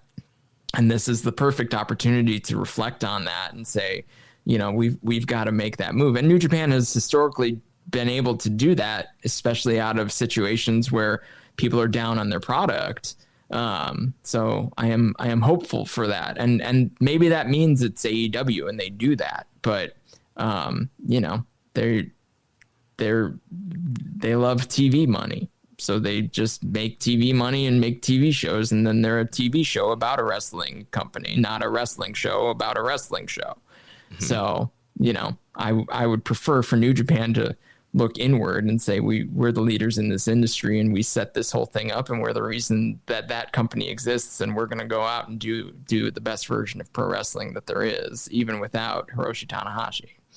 So here's hoping. Yeah. Next from Rambo and Slam Pig, it says, once Tanahashi's in-ring career is over, do you believe he will take a more prominent backstage or office role, or do you see his position as more of an ambassador or figurehead even after his retirement? I can't say that I know emphatically to what extent Tanahashi is involved with the day-to-day, one way or the other. That being said, what I have heard was that the intention of him retiring last year was to basically get him into a more day-to-day operating role as the president. That's what they were intending when he took that position. And then things happen the way they have. And I think the reports that I've heard are that the intention is, as much as he may or may not be involved right now, that he will become even more ingrained into the day-to-day, office and business side of things as he steps away from wrestling. Now, how much authority does that come with? I mean, New Japan has had a myriad of different presidents over their long history. Some of them have been very powerful and have had the ability to do a lot and say a lot and direct things. Then others have been largely ceremonial and maybe not as, one person I think of in particular, Fujinami, was not a particularly powerful president in the history of the company. He was a guy that was caught between a lot of different, factions and actors. And he was sort of just kind of there to make people happy and appease people. So who knows? Maybe Tanahashi will have a lot of authority. Maybe he won't. I don't know. But the idea is he is going to take a more prominent role as he steps back from active competition. Yeah, and that's kind of similar to what I've heard too. And so hopefully, he does take more of a backstage role and gets more ingrained. And as a guy that, as a great a wrestler as him, you would think he would have some great ideas and great, at least booking. I don't know how involved he was booking, but at least kind of put his knowledge to use to kind of help them get things back in the right direction. All right, so that does it for the questions on Okada versus Tanahashi. So final prediction for that match. I mean, I pride myself on usually getting the Tokyo Dome main event correct. Have I ever gotten it wrong? I did. Last year was like the first year I predicted that Shota Umino was going to win the title there. I was pretty confident. And I think other than that, in the history of the show, I've never gotten it wrong. So, and then obviously that was back-to-back domes. So I pretty much got it wrong both days. I can only say this. I'm guessing that it's most likely going to be my heart or my gut and my mind, my brain is telling me Okada's winning, but my heart is just screaming out for a Tanahashi upset. But I don't think that's actually going to happen. I think the reality is Tsuji wins the title, Okada retires Tanahashi. Same situation with you. But you know what? I'm gonna go. Okay. I'm gonna go with my heart here. Let's ride. Go Ace. I'm gonna go with Tanahashi one more time. I think my hope is Hiroshi Tanahashi saw Sting win his retirement match. And my hope is someone in the room is like, you know what? Fuck it. Tanahashi goes over. And Tanahashi says, no. And then they're like, I don't know, decisions made. and then they have to go out and do it. And Okada knew all along that he was going to be the one who loses. And he looks at Tanahashi and says, well, that's so it is. And then they figure out the match, right? Like, so I don't know. Yeah, I'm gonna go with Jeremy. I'm gonna say Tana wins. Why not? Who cares? Here's what I hope happens. No one's keeping score. I hope that they tell Tanahashi that he's jobbing, and then Okada, gets put into a small package, but then he's on the receiving end of the small package, and he sinks that shit in as tight as possible and forces Tanahashi to pin him against his will. And then Tanahashi's like, what the fuck? Oh, man. No, you won, brother. It might be the only way to get it to happen. Yeah. Oh, man. The reverse screw job. Yeah, the reverse screw job. Oh, man. He puts him in a clover leaf and Okada starts tapping immediately. Oh, man. Gato's out there saying, ring the bell, ring the bell. Ring it. Yeah, because he probably will be out there with him. He will probably be out there. Yeah. Oh, man. I'll ride with you guys. Tanahashi, let's go, baby. We're probably so wrong, but let's go. It feels crazy, but it would be so beautiful. Yeah. It'd be so beautiful. We do have some other Wrestle Kingdom questions we can run through real quick. Wukong 901, predictions on who will have the best drip for Kingdom besides Tanahashi. Man, there's just not that many guys on the card. Probably Evil. You know what? You might be right. Bro, he came out with that incredible entrance last year, and it's a big spot against Aaron Wolf, and he's jobbing. He's probably gonna have incredible entrance gear, incredible music. Like, he's gonna come out dripped out. Gonna bring back the laser lights. There's not that many chances, right? I mean, you got big multi-mans. I don't know enough about the Stardom girls. Maybe there's some drip there. Feels like a good spot for them if there's drip to be had. A lot of people talk about Tsuji and having a lot of, I hate aura his gear. I hate energy. He looks like Carmen Sandiego. Like, what are we doing? Bro, my wife saw his gear for the first time the other day. She goes, "Oh, look, Carmen Sandiego." There it is. Yeah, I mean, I know. I don't think that's a Chris Samsa original by any means. But it's the look, and I can't get the damn theme song out of my head whenever it's coming out. And Takeshita could have a cool look. I don't know, coming in as champion, the Tokyo Dome. It's got to be a big moment for him. If Tsuji's winning, he's got the opportunity to change shit up and do something cool if he really wanted to. Mm-hmm. But with that being said, Evil. I think you're probably right. Vegeta's another, option. Especially if he's winning. Yeah, but you got 4 entrances. But he can still have great gear, though. Great gear, yes. Yeah. I don't know. Drip to me is like the gear, everything. It's the entrance. It's everything. It's the whole thing. Yeah. It's going to be Evil. Yeah. It's going to be Evil. Damn it. I love him. Next question from Half Moral 72. Thoughts on Takeshita losing in the semis and Okada losing in the finals of Continental Classic? Do you feel like either of these affected their stock or hype going into Wrestle Kingdom? I don't think it matters too much to the Japanese audience. Like, the amount of people that are paying attention to AEW that are avid New Japan watchers and fans over in Japan, it's just, there's not that much crossover. These types of decisions matter more to the offices and to the boys, than the actual fan bases. If these were 2 domestic Japanese, companies, that might be a little bit different. But with that being said, I will say this though. for AEW to have kept these dudes apart for so many years and built this matchup for so many years, and then especially turned on the heat the past, like, you know, what, a year or 6 months, and to do the first time meeting between arguably the two greatest men's singles wrestlers of the past 2 generations, and do it as the opener of a pay-per-view around 15 minutes in a semifinals of a tournament, and to finish it the way they did with the screw job finish. This is the only chance you get to have a first time match between these guys. You built it for all these years, and it's sub 15 minutes and it's sub 4 stars. Boy, what the fuck are you doing, dude? Like, they were ramping up, and then the screwdriver showed up. Yeah. Doesn't matter. Doesn't matter if they're ramping up. Like, they fucked it up. Well, I mean, I agree. That's the screwdriver showed up, but yes, I hear you.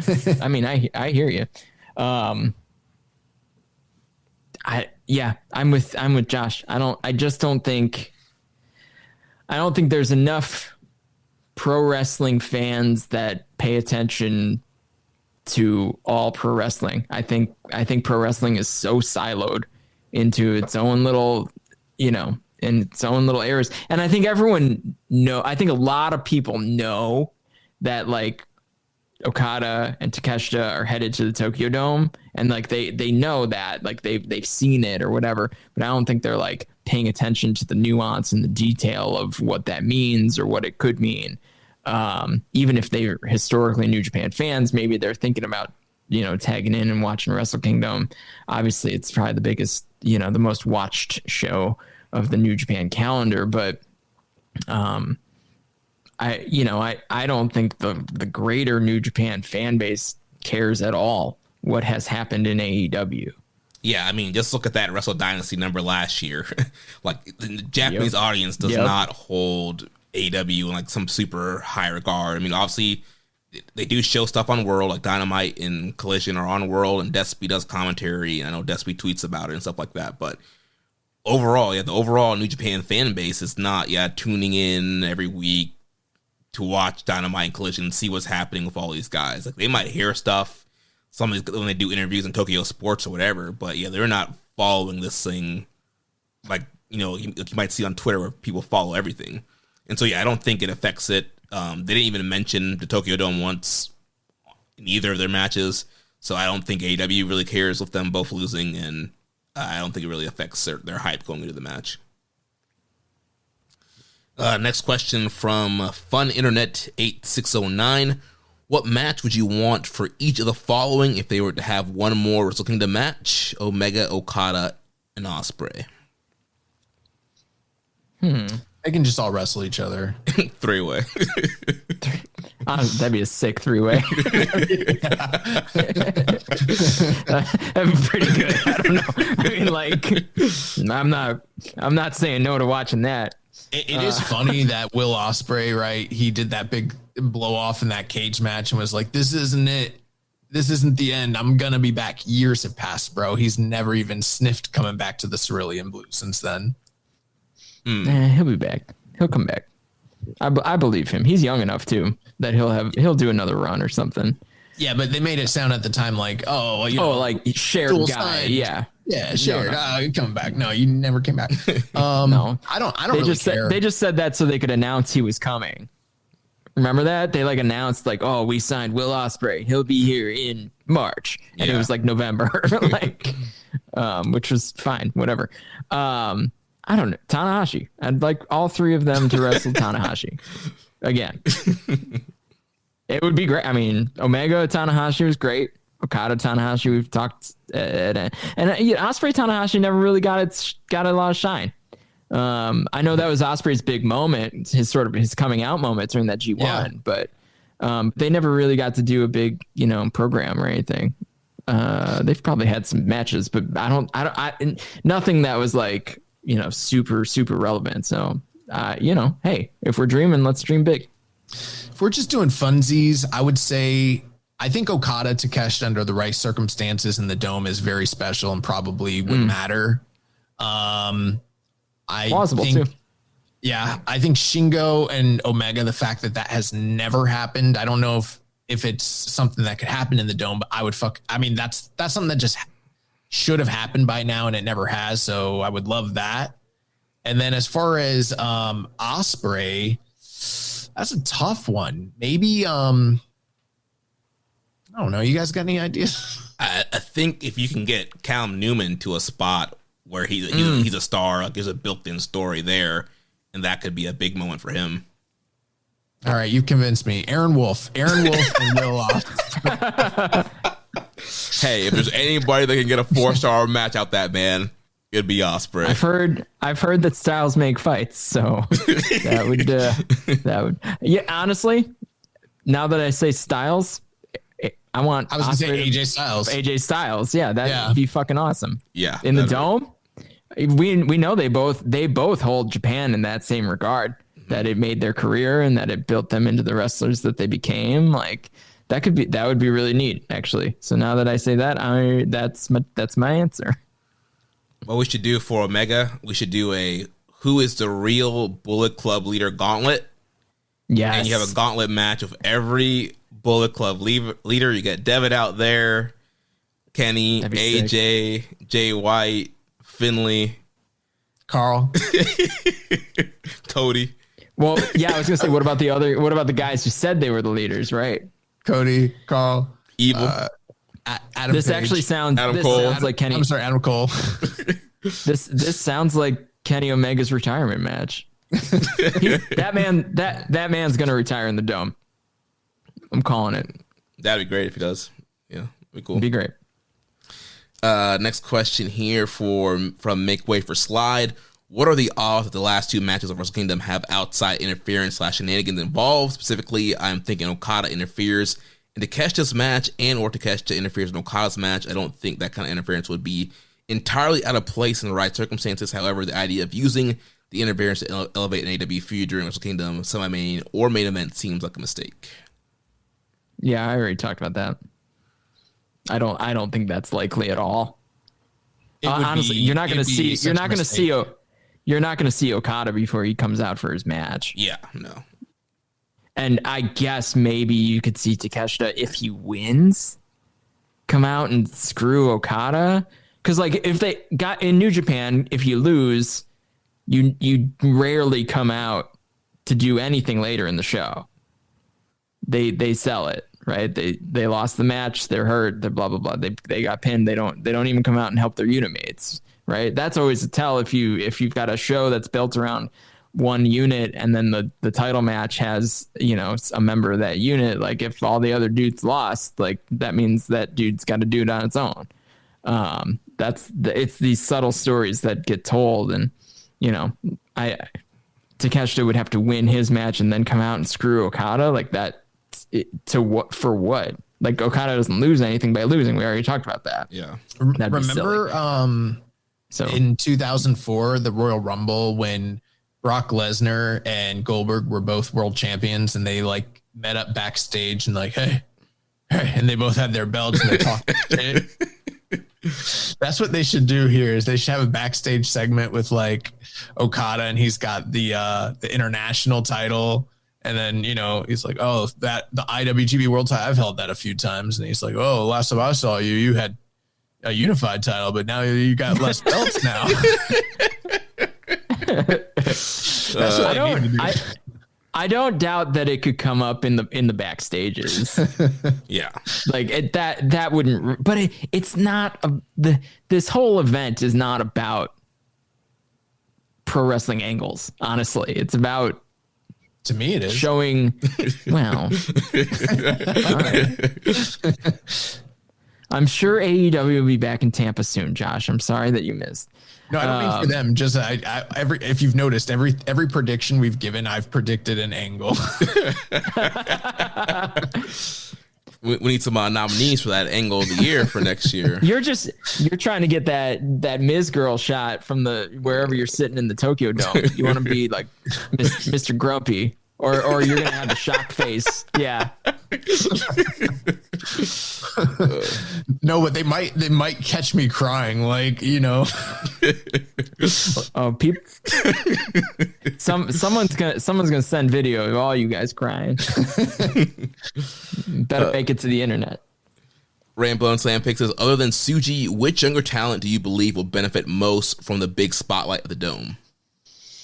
Takechi. I think Vegeta. Vegeta. I mean, he's the only guy in a spot to do it. Yeah. Maybe Saya. Sure. Yeah. Although you could say Aaron Wolf. Is he young? Is Tsuji's 32? Is he young? I know. No, younger than me. Aaron Wolf is 29. So yeah, he's young. Okay. That's not bad. He's got some legs. He's like basically MJF's age. He's younger. Oh. MJF is 30 now, isn't he? No, he said he won the title twice before 30, so he's got to be like 29. Oh, yeah. Well, he's going to be out of the running for the next Voices of Wrestling 30 under 30. So he'll be 30 soon. That's a dream. Good for him. Happy for him. Aaron Wolf versus MJF. Oh my. One way to draw a personality out of Wolf. Rambo also says, other than watching wrestling, do you have any other big plans while in Japan? What are you most looking forward to besides the Dome? I am extremely nervous about this trip. Because while I like to be a planner, I'm also very haphazard in the way I like to do things. Like, I'm usually like pretty reckless. Like, for instance, when we went to Chicago this last year, I just like jumped on a plane, got in a car, went and saw these guys. Then I jumped on a plane and left. And like, I like to do shit like that. But like for this trip, it's like I'm nervous because I've never been to Japan, and it feels like there's all these like things you have to have in place and really be prepped and prepared. And then I'm nervous about leaving my wife and my dog for that long, being across, the world. And I'm sure everything's gonna be fine, but like, what if there's an emergency or something? I'm just like, I can't like just come home or anything like that. So a little nervous about that aspect of it. But then I have this extreme sense of FOMO. I want to maximize every trip that I'm on and do the best things that are possible. And every time I talk to anybody about like Tokyo and Japan, they're just like, yeah, just walk down the street and just try anything that's there and you're going to find something incredible. And I'm like, that's not helpful. There's too many choices. I don't like to have this. I'm already an indecisive person. I don't like to have this many options and I can't figure out what's going to be the best things to do. I'm sure it's going to be an incredible experience. I'm already nervous about the shows that I listened to. I mentioned earlier, like the Voices of Wrestling preview about all the wrestling shows. And I'm like, man, this sounds like all the wrestling shows are going to fucking suck in Japan. I might as well not go to any of them. We're mainly just going to All Japan on 1-2 so I can see Cork. It's almost more about seeing buildings than it is about seeing talent at this point for me. Because we're going to go to Nippon Budokan. We're going to go to Korakuen. We're going to go to Oda City. We're going to go to, Tokyo Dome. That's a good list. Yeah, but the talent that I'm going to see at all those shows isn't comparable across the board. So, but I'm excited for the fan meetup. I'm excited for, obviously like going to Totocon and seeing however long we spend there. That's going to be an incredible experience. I feel like I might cry and like buy a bunch of MMA posters and shit. And then obviously like sushi, obviously like I forget what those pancakes are called, like, but the like Japanese pancakes. Oh yeah. Teppanyaki, I think it's called. Ramen. I mean, the food's just going to be incredible, but hey, this is the point, you guys. If you're listening, you've been to Japan, you want to give us actual legit, like, hey, here's where you need to go. I know some people have done that this year, but it's like, it's all lost. If you're listening now, we're leaving in 2 days. If you want to give us, tell us what it is that we should be doing, places we should be going. I'm all ears because I want to have a great experience. I'm almost more excited about the stuff outside of wrestling. I know a lot of people like want to fill up their calendar with wrestling dates. I kind of just like want to experience Japan The other last thing I will say that I'm nervous about is the travel, because I've traveled overseas to Korea and Cambodia one time. And I feel like I'm comparing the amenities that we're getting with this flight versus what I got on my other flight. And I'm like, damn, I think I flew on a much higher class of flight than what we're flying on. And I'm not afraid to fly, but I'm just like, a 15 hour flight is a long time. And I'm a big dude and I'm uncomfortable. I hope these seats are really spacious and comfortable, because if I've been looking at the photos and they don't look that good. And I'm like, shit, like... Yeah, man. Basic economy is it's not 5-star. I'll tell you that. Yeah, but you'd think on an international flight that there might be better, accommodations. But Jeremy, what are you thinking as far as this trip goes? So we got a comment here. So Immortality 777 says Ibumari ramen in Tokyo. Legit, it's a 10-minute walk from the Tokyo Dome. Well, here's the thing with that is this. I read that a lot of places, you have to book like reservations like 2 to 3 weeks out. So I'm like, is it a place where we can just walk in and, be served, or are some of these places like going to be inaccessible to us because we don't have reservations? I don't know. I guess we'll figure that out. But yeah, I'm excited to check out the Ryokan Inn that we'll be staying in the first couple of nights in Fukushima, and kind of getting that traditional Japanese experience with that thing that shout out to Fraser for getting us set up with that. And yeah, I'm a little nervous about that because Joel and his family are there right now before we get there. And I'm like, I don't know. Are they gonna be like in the same trash in the joint? Yeah. Nice. It's a casual joint. They have English and Japanese menus, plus the staff speaks English. Look. All right. Sounds good. That's ideal. But yeah, I mean, I'm looking forward to experiencing Japan, Tokyo. I mean, I've been a big fan of anime, just Japanese culture in general for a long time. And so, yeah, I think just kind of taking everything in. Obviously, all the wrestling stuff's going to be awesome. The press conference, I think it'll be pretty cool to be a part of. But yeah, I'm just looking forward to experiencing the country.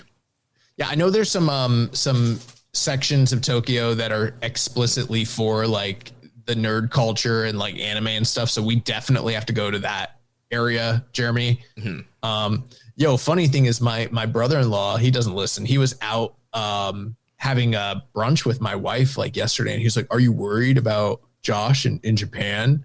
She's like, "What are you talking about?" And he's like, like the red light districts. Are you nervous? Oh my gosh.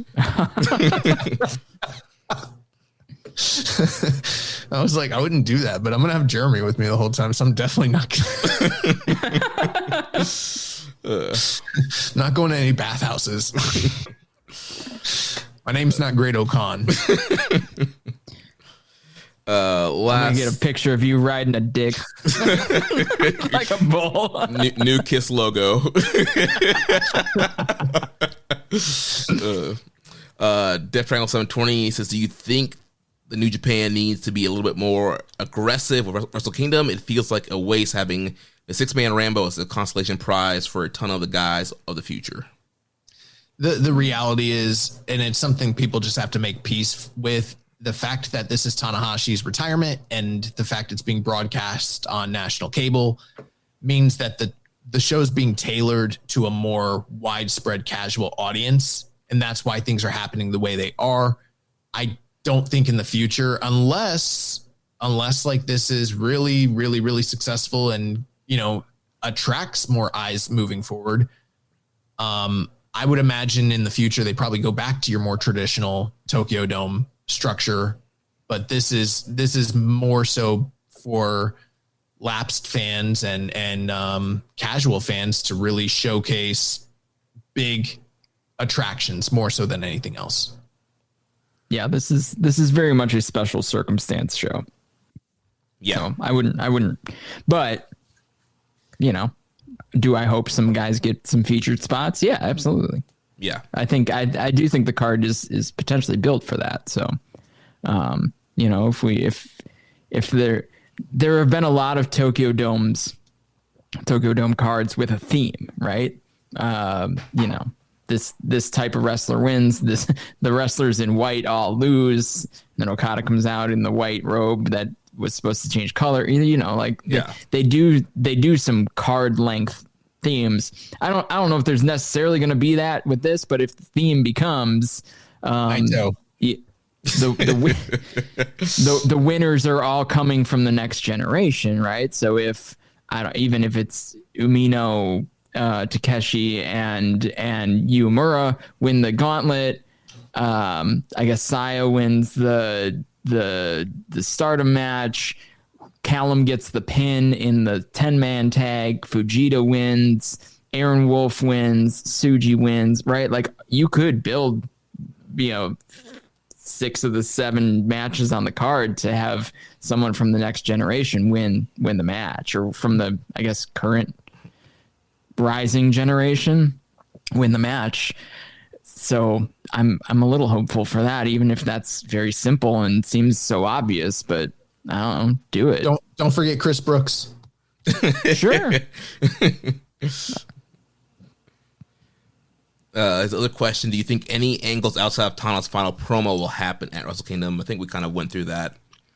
Well, Josh has an angle after every match. We're going to see a ton of angles, baby. Like, this is going to be great. Every match is 6 minutes, but we got at least 9 for the angle. Yeah. Gotta leave a lot of angles planned. Angle alert. Short match. All angle night. Alert. And then last question here from Doc. Which special menu items at the Dome are you guys eating? I don't know. Hiromu's got a burger. Yeah. That has like cheese whiz on it, and it's in rice and curry. That looks fucking disgusting. Hell no. I'm never going to eat that shit. I would smash that. I would try that. No, it just looks repulsive. The worst one is the Tanahashi glizzy it's got a bunch of peppers on top of spaghetti.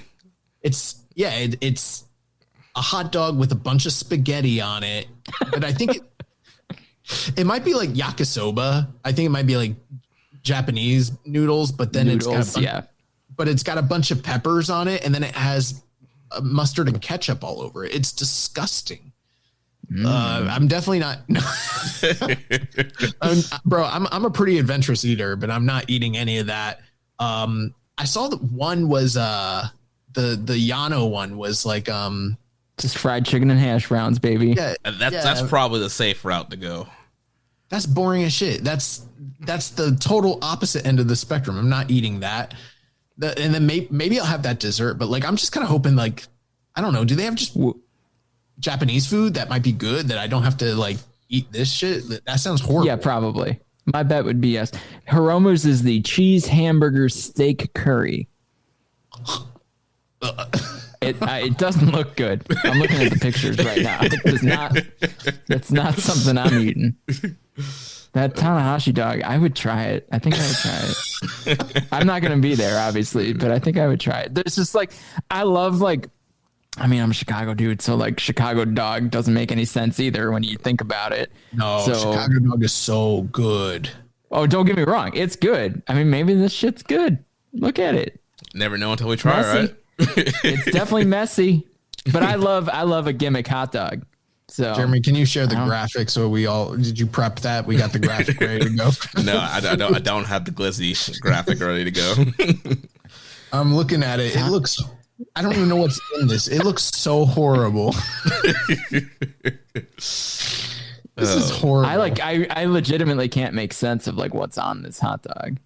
They do. I did see that they have a I don't know what's on that either. I saw that they have this for like 8 yen Rasumeni alcoholic sour punch drinks that night. That's probably something I'll be drinking. Sounds good. Well, all right. That's going to wrap up everything for the Wrestle Kingdom preview. Obviously, the next day after Wrestle Kingdom, January 5th, will be New Year's Dash 2026 in Ota City. Hold on 1 second. They've done this glizzy other places. Like, I'm looking, like, this is not the first time they've done this exact. This is like a staple of Tanahashi at big events. Yeah, I see it. I see it too. This is crazy. My bad, Jeremy. So New Year's Dash. Wrestle Dynasty last year. Sorry. Google gives.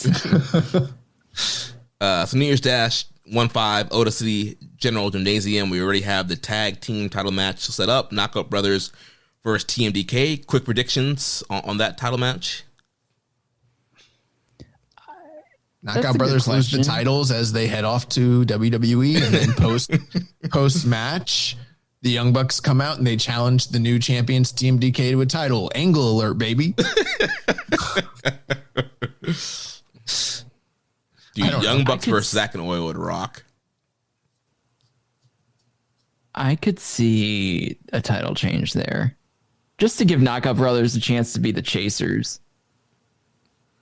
I think I don't know if they're staying or leaving or whatever. We haven't really asked around, but I do think it's very sus that nobody else has been able to corroborate this story except for that one group of guys. I know that everyone says that they get a lot of stories and they break stories and shit or whatever, but no one else has been able to corroborate the story on any level. So I don't know how valid it is. But anyways, just throwing that out there. My prediction has always been the same. I think Knockout Brothers retain the titles here. Well, I thought they were going to retain in the Dome, but they're not even going to the Dome. I think they retain the titles here, drop them in February to get them both ready for singles runs in the in the New Japan Cup. So that's what I'm thinking. That's interesting. I'm going to go with Zack and Oiwa. New champs, Oiwa getting a big win, leading in, first show after Tanahashi is gone and kind of elevating him as a top Reiwa guy. It would, I guess either win would sort of extend the theme, my hopeful theme of next generation guys winning. So, because obviously Knockout Brothers hit that too. So, but Oiwa feels like he needs it. He needs something. Yeah. So, yeah. And Zach's a guy that Zach obviously he's had a couple of great runs with tag stuff. So, I would be very open to them as the tag champs. That could be a lot of fun. Yeah. Gonna run through the news real quick because we're running long. But the main thing here had lots of reports from Fightful on contract. Surprise, surprise. So Dave Finley's contract is up, looking for options in the U.S. Clark Connor's contract's the world up. Of MLW never stops. Clark Connor's, Joe Maloney, guys with contracts all up. New Japan is hopeful to keep both of them. Any thoughts on these War Dogs guys potentially leaving? Happens every year. It's the same thing. They may as well schedule next year's tweet. Yeah. Like, it's the same. But, not to say it's not true, but, like, it's very transparent what's happening, right? These guys want the information out there that their contract is coming up, and they feed that to the loudest voice. And unfortunately, that voice is Fightful. So be it. But yeah, it's the same every year. And it's like, it's a running joke in certain circles that they're just like the Finley news came up and someone in my orbit texted it to me and said, Clark Connor's news incoming. And literally 24 hours later, the Connor's tweet went up and it was just like, it was like clockwork. And add Drill and Maloney to it. No one's talking about Gabe Kidd because everyone's already figured out that apparently he's on until February or something.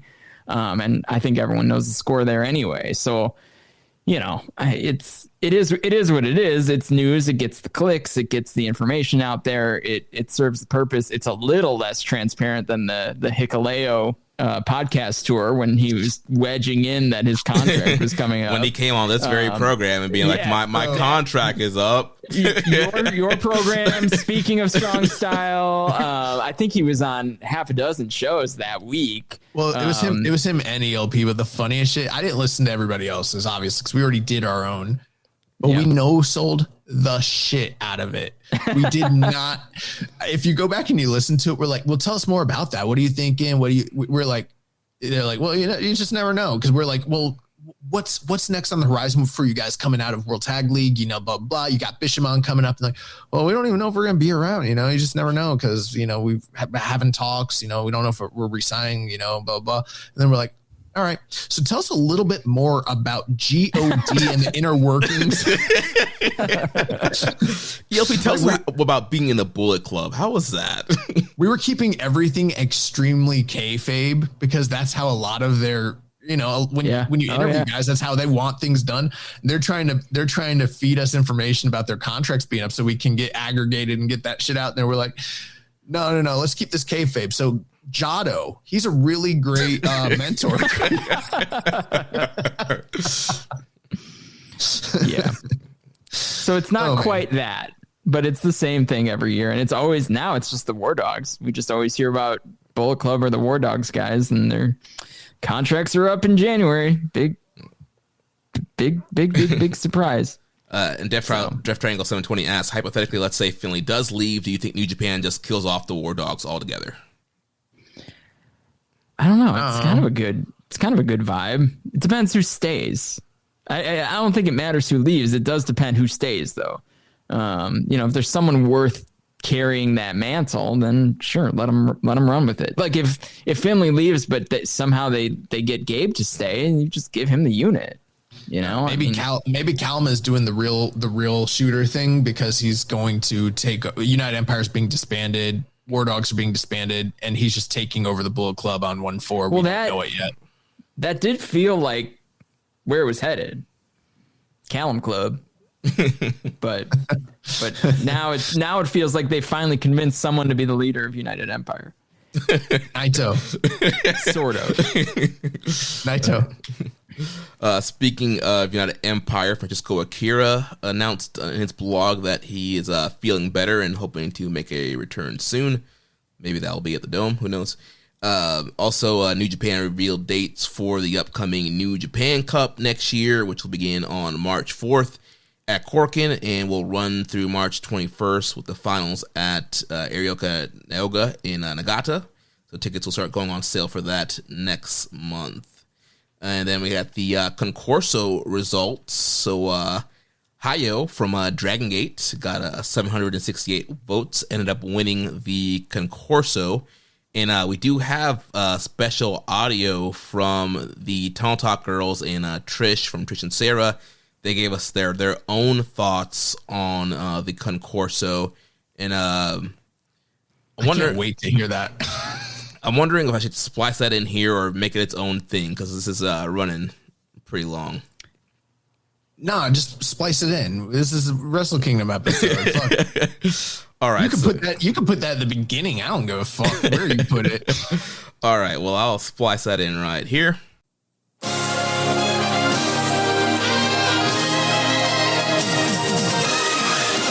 Hey, now that's a boy that I could get into. Oh God, this is such a good wrestle boy. Perfect boy. Glide, you beautiful boy. Glide, you beautiful boy. Welcome to the special Japanese edition of the Tunnel Talk Best Bots Tournament. I'm Leah. I'm Trish. I'm Allie. And Trish, you are joining us. You are joining me and Allie for a special review of the New Japan Concurso Tournament. Now, we have been asked by the Kiss Boys to do a little commentary. And as I understand it, this is an annual thing that New Japan does. Is that right? Mm-hmm. That's right, yep. I want to say, A, thrilled that it's an annual thing that New Japan does. B, thrilled that when there has to be body talk on the Social Suplex Network, everyone knows, let's hit up those let's hit up those girls. Yeah. The girls are the experts on deciding body quality? Body quality. No, that's not right. Canceled right away. Just on discussing body praise. Just on discussing the nature of bodies. Really engaging with bodily discourse. Deep philosophical discourse about bods. You agree with that, Trish? You think I'm always saying about Trish too. Yeah. I'm like, she's kind of the bod gal. Yeah, that's what they say about her. The face that she's making right now. This is like, why did I agree to this? Yeah, she's like, I'm logging off. Okay, Trish, can you tell us a little about the Concurso? You pretty much have what they do. They do it every year, and people vote on it, and that's pretty much all there is to it. And they take it really seriously, like being in that kind of top physical shape. Yeah, is a big thing, and there's all different sizes and there's all different styles. It's not just kind of one size fits kind of all. And, so the wrestlers, do the wrestlers like, do they get excited about participating? Oh yeah. Yeah. Oh yeah. This is a big deal. Yeah. They love it. It's like a big thing.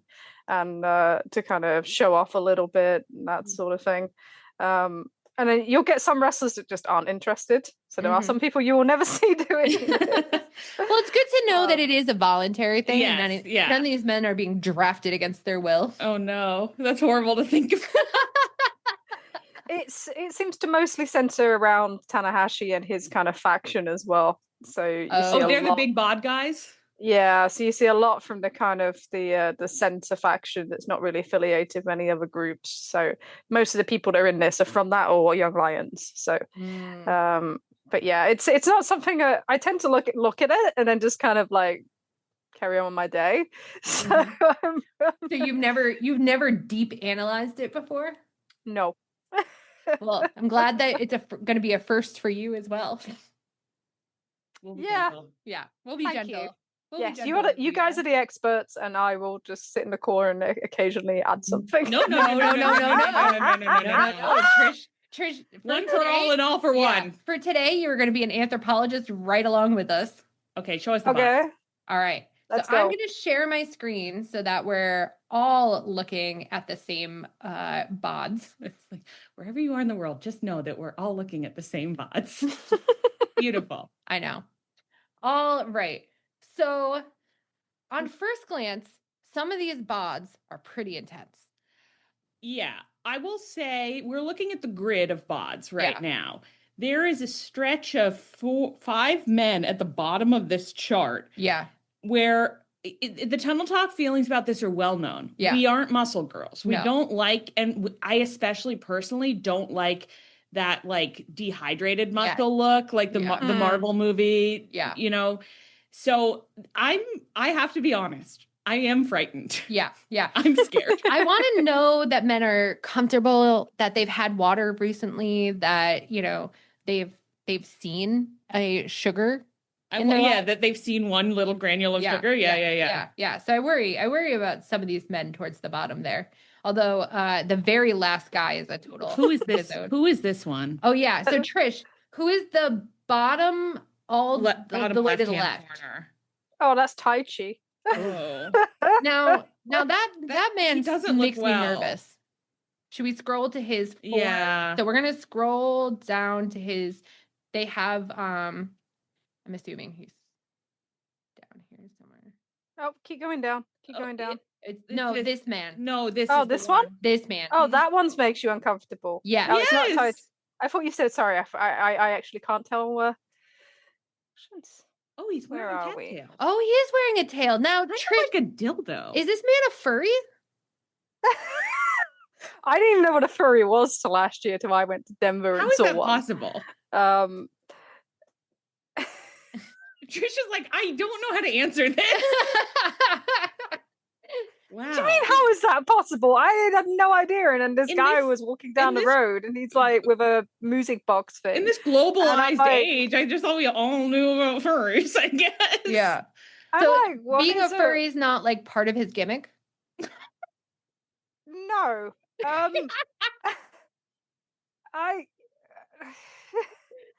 Oh, this is gonna go well. It's already going great. I'm like, I didn't even know what a furry was. You think I never thought like, oh, is this his gimmick? Like, I didn't.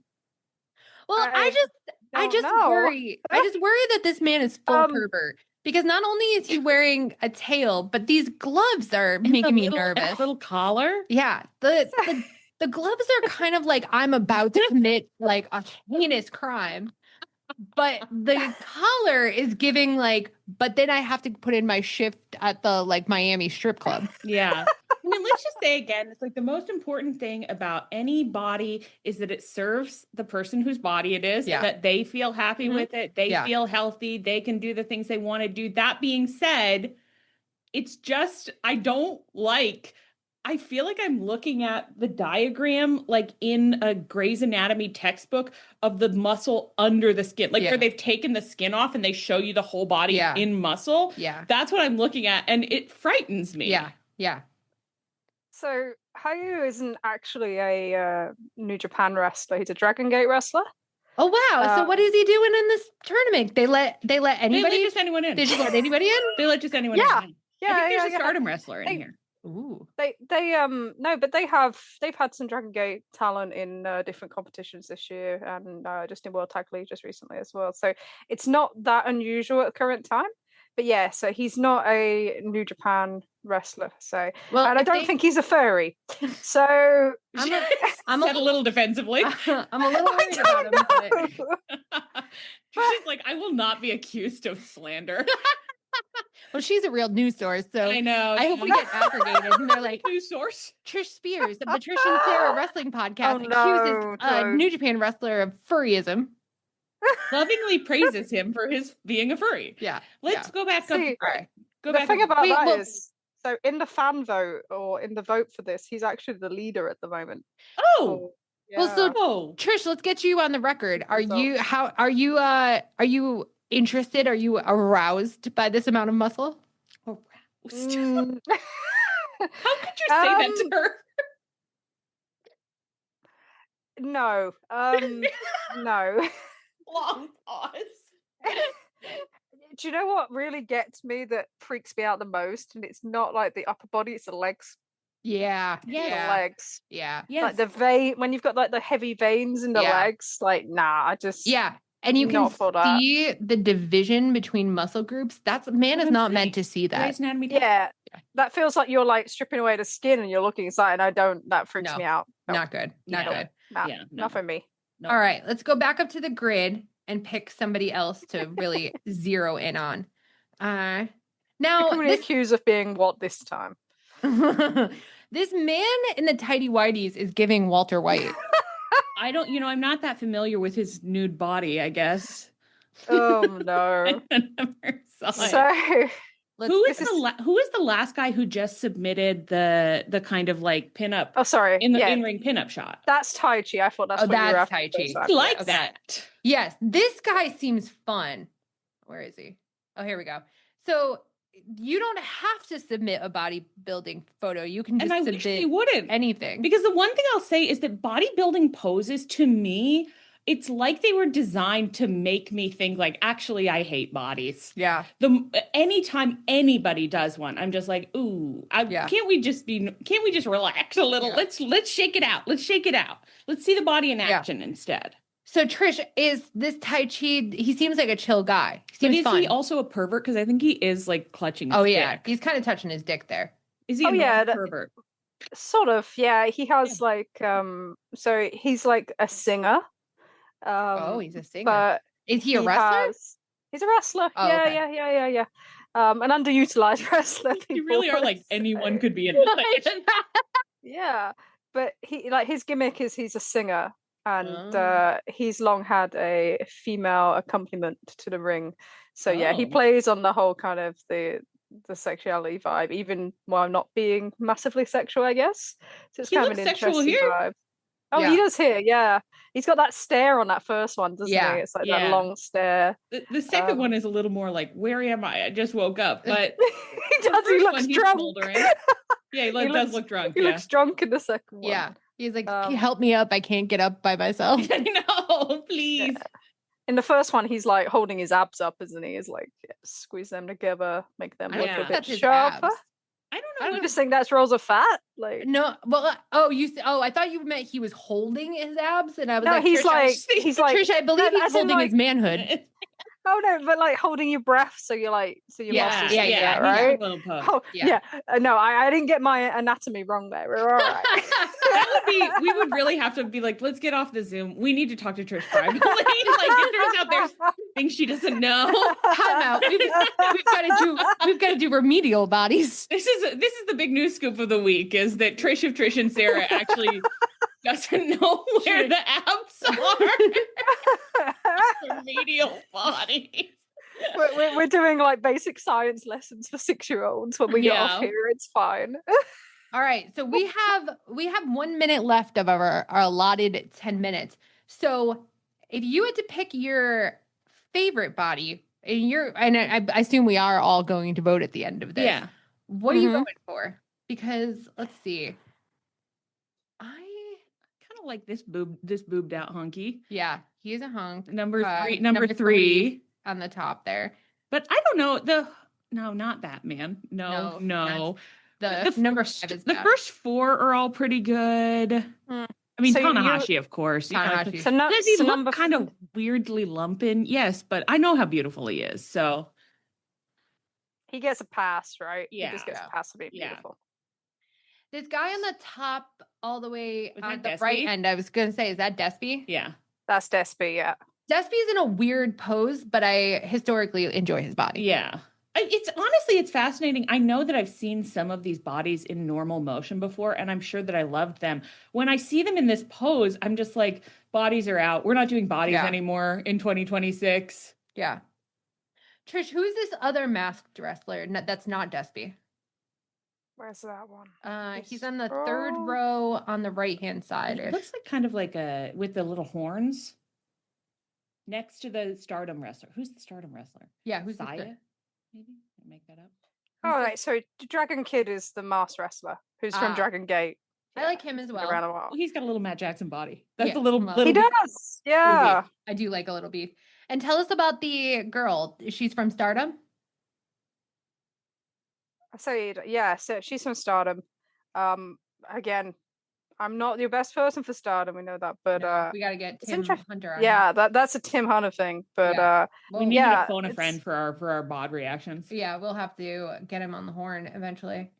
All right. We do, right? But do you know, I will say the back thing, I really don't like the back thing for anybody. Like when they have like ridiculous muscles in the back, it's the same as the legs. Scroll down and see if you can see like one of the back muscle shots. Not big on that too. Yeah. Oh yeah, because like Yuya, that's a nice back. That's a nice soft little back. Actually, he's got a great bod. Yeah, he does have a great bod. Really like what he's got going on. Yeah, and the heat storm. And I'm loving that. Look, he looks like he's having some fun with it. Yeah, they've all got some really silly kind of move names or nicknames and stuff that don't. It's the pride of Japanese English for sure. But all right, you had Trish. Who do you think is your favorite number one? Number 3 is like Bolton Oleg. That was who you mentioned earlier as well. That's an interesting one. Yeah, because you wouldn't actually think of him when you watch him as a body guy. Yeah. Kazakhstani style wrestler, so it's like so that's interesting that you brought him up. Honma, I don't even want to look at ever again. That makes me scared. Oh yeah, this man, I don't like this at all. White pants. Oh my god, that's his. Oh yeah, like you're on Honma. Yeah, Honma is just for his age. Like, stop it. Especially if you're gonna do the body. Taguchi that's his gimmick. Oh, his whole gimmick is he'll stick his ass in your face, basically. So, Mr. Teddy Whitey. Yeah, and so it is what it is. It's been going a long time between him and Yano.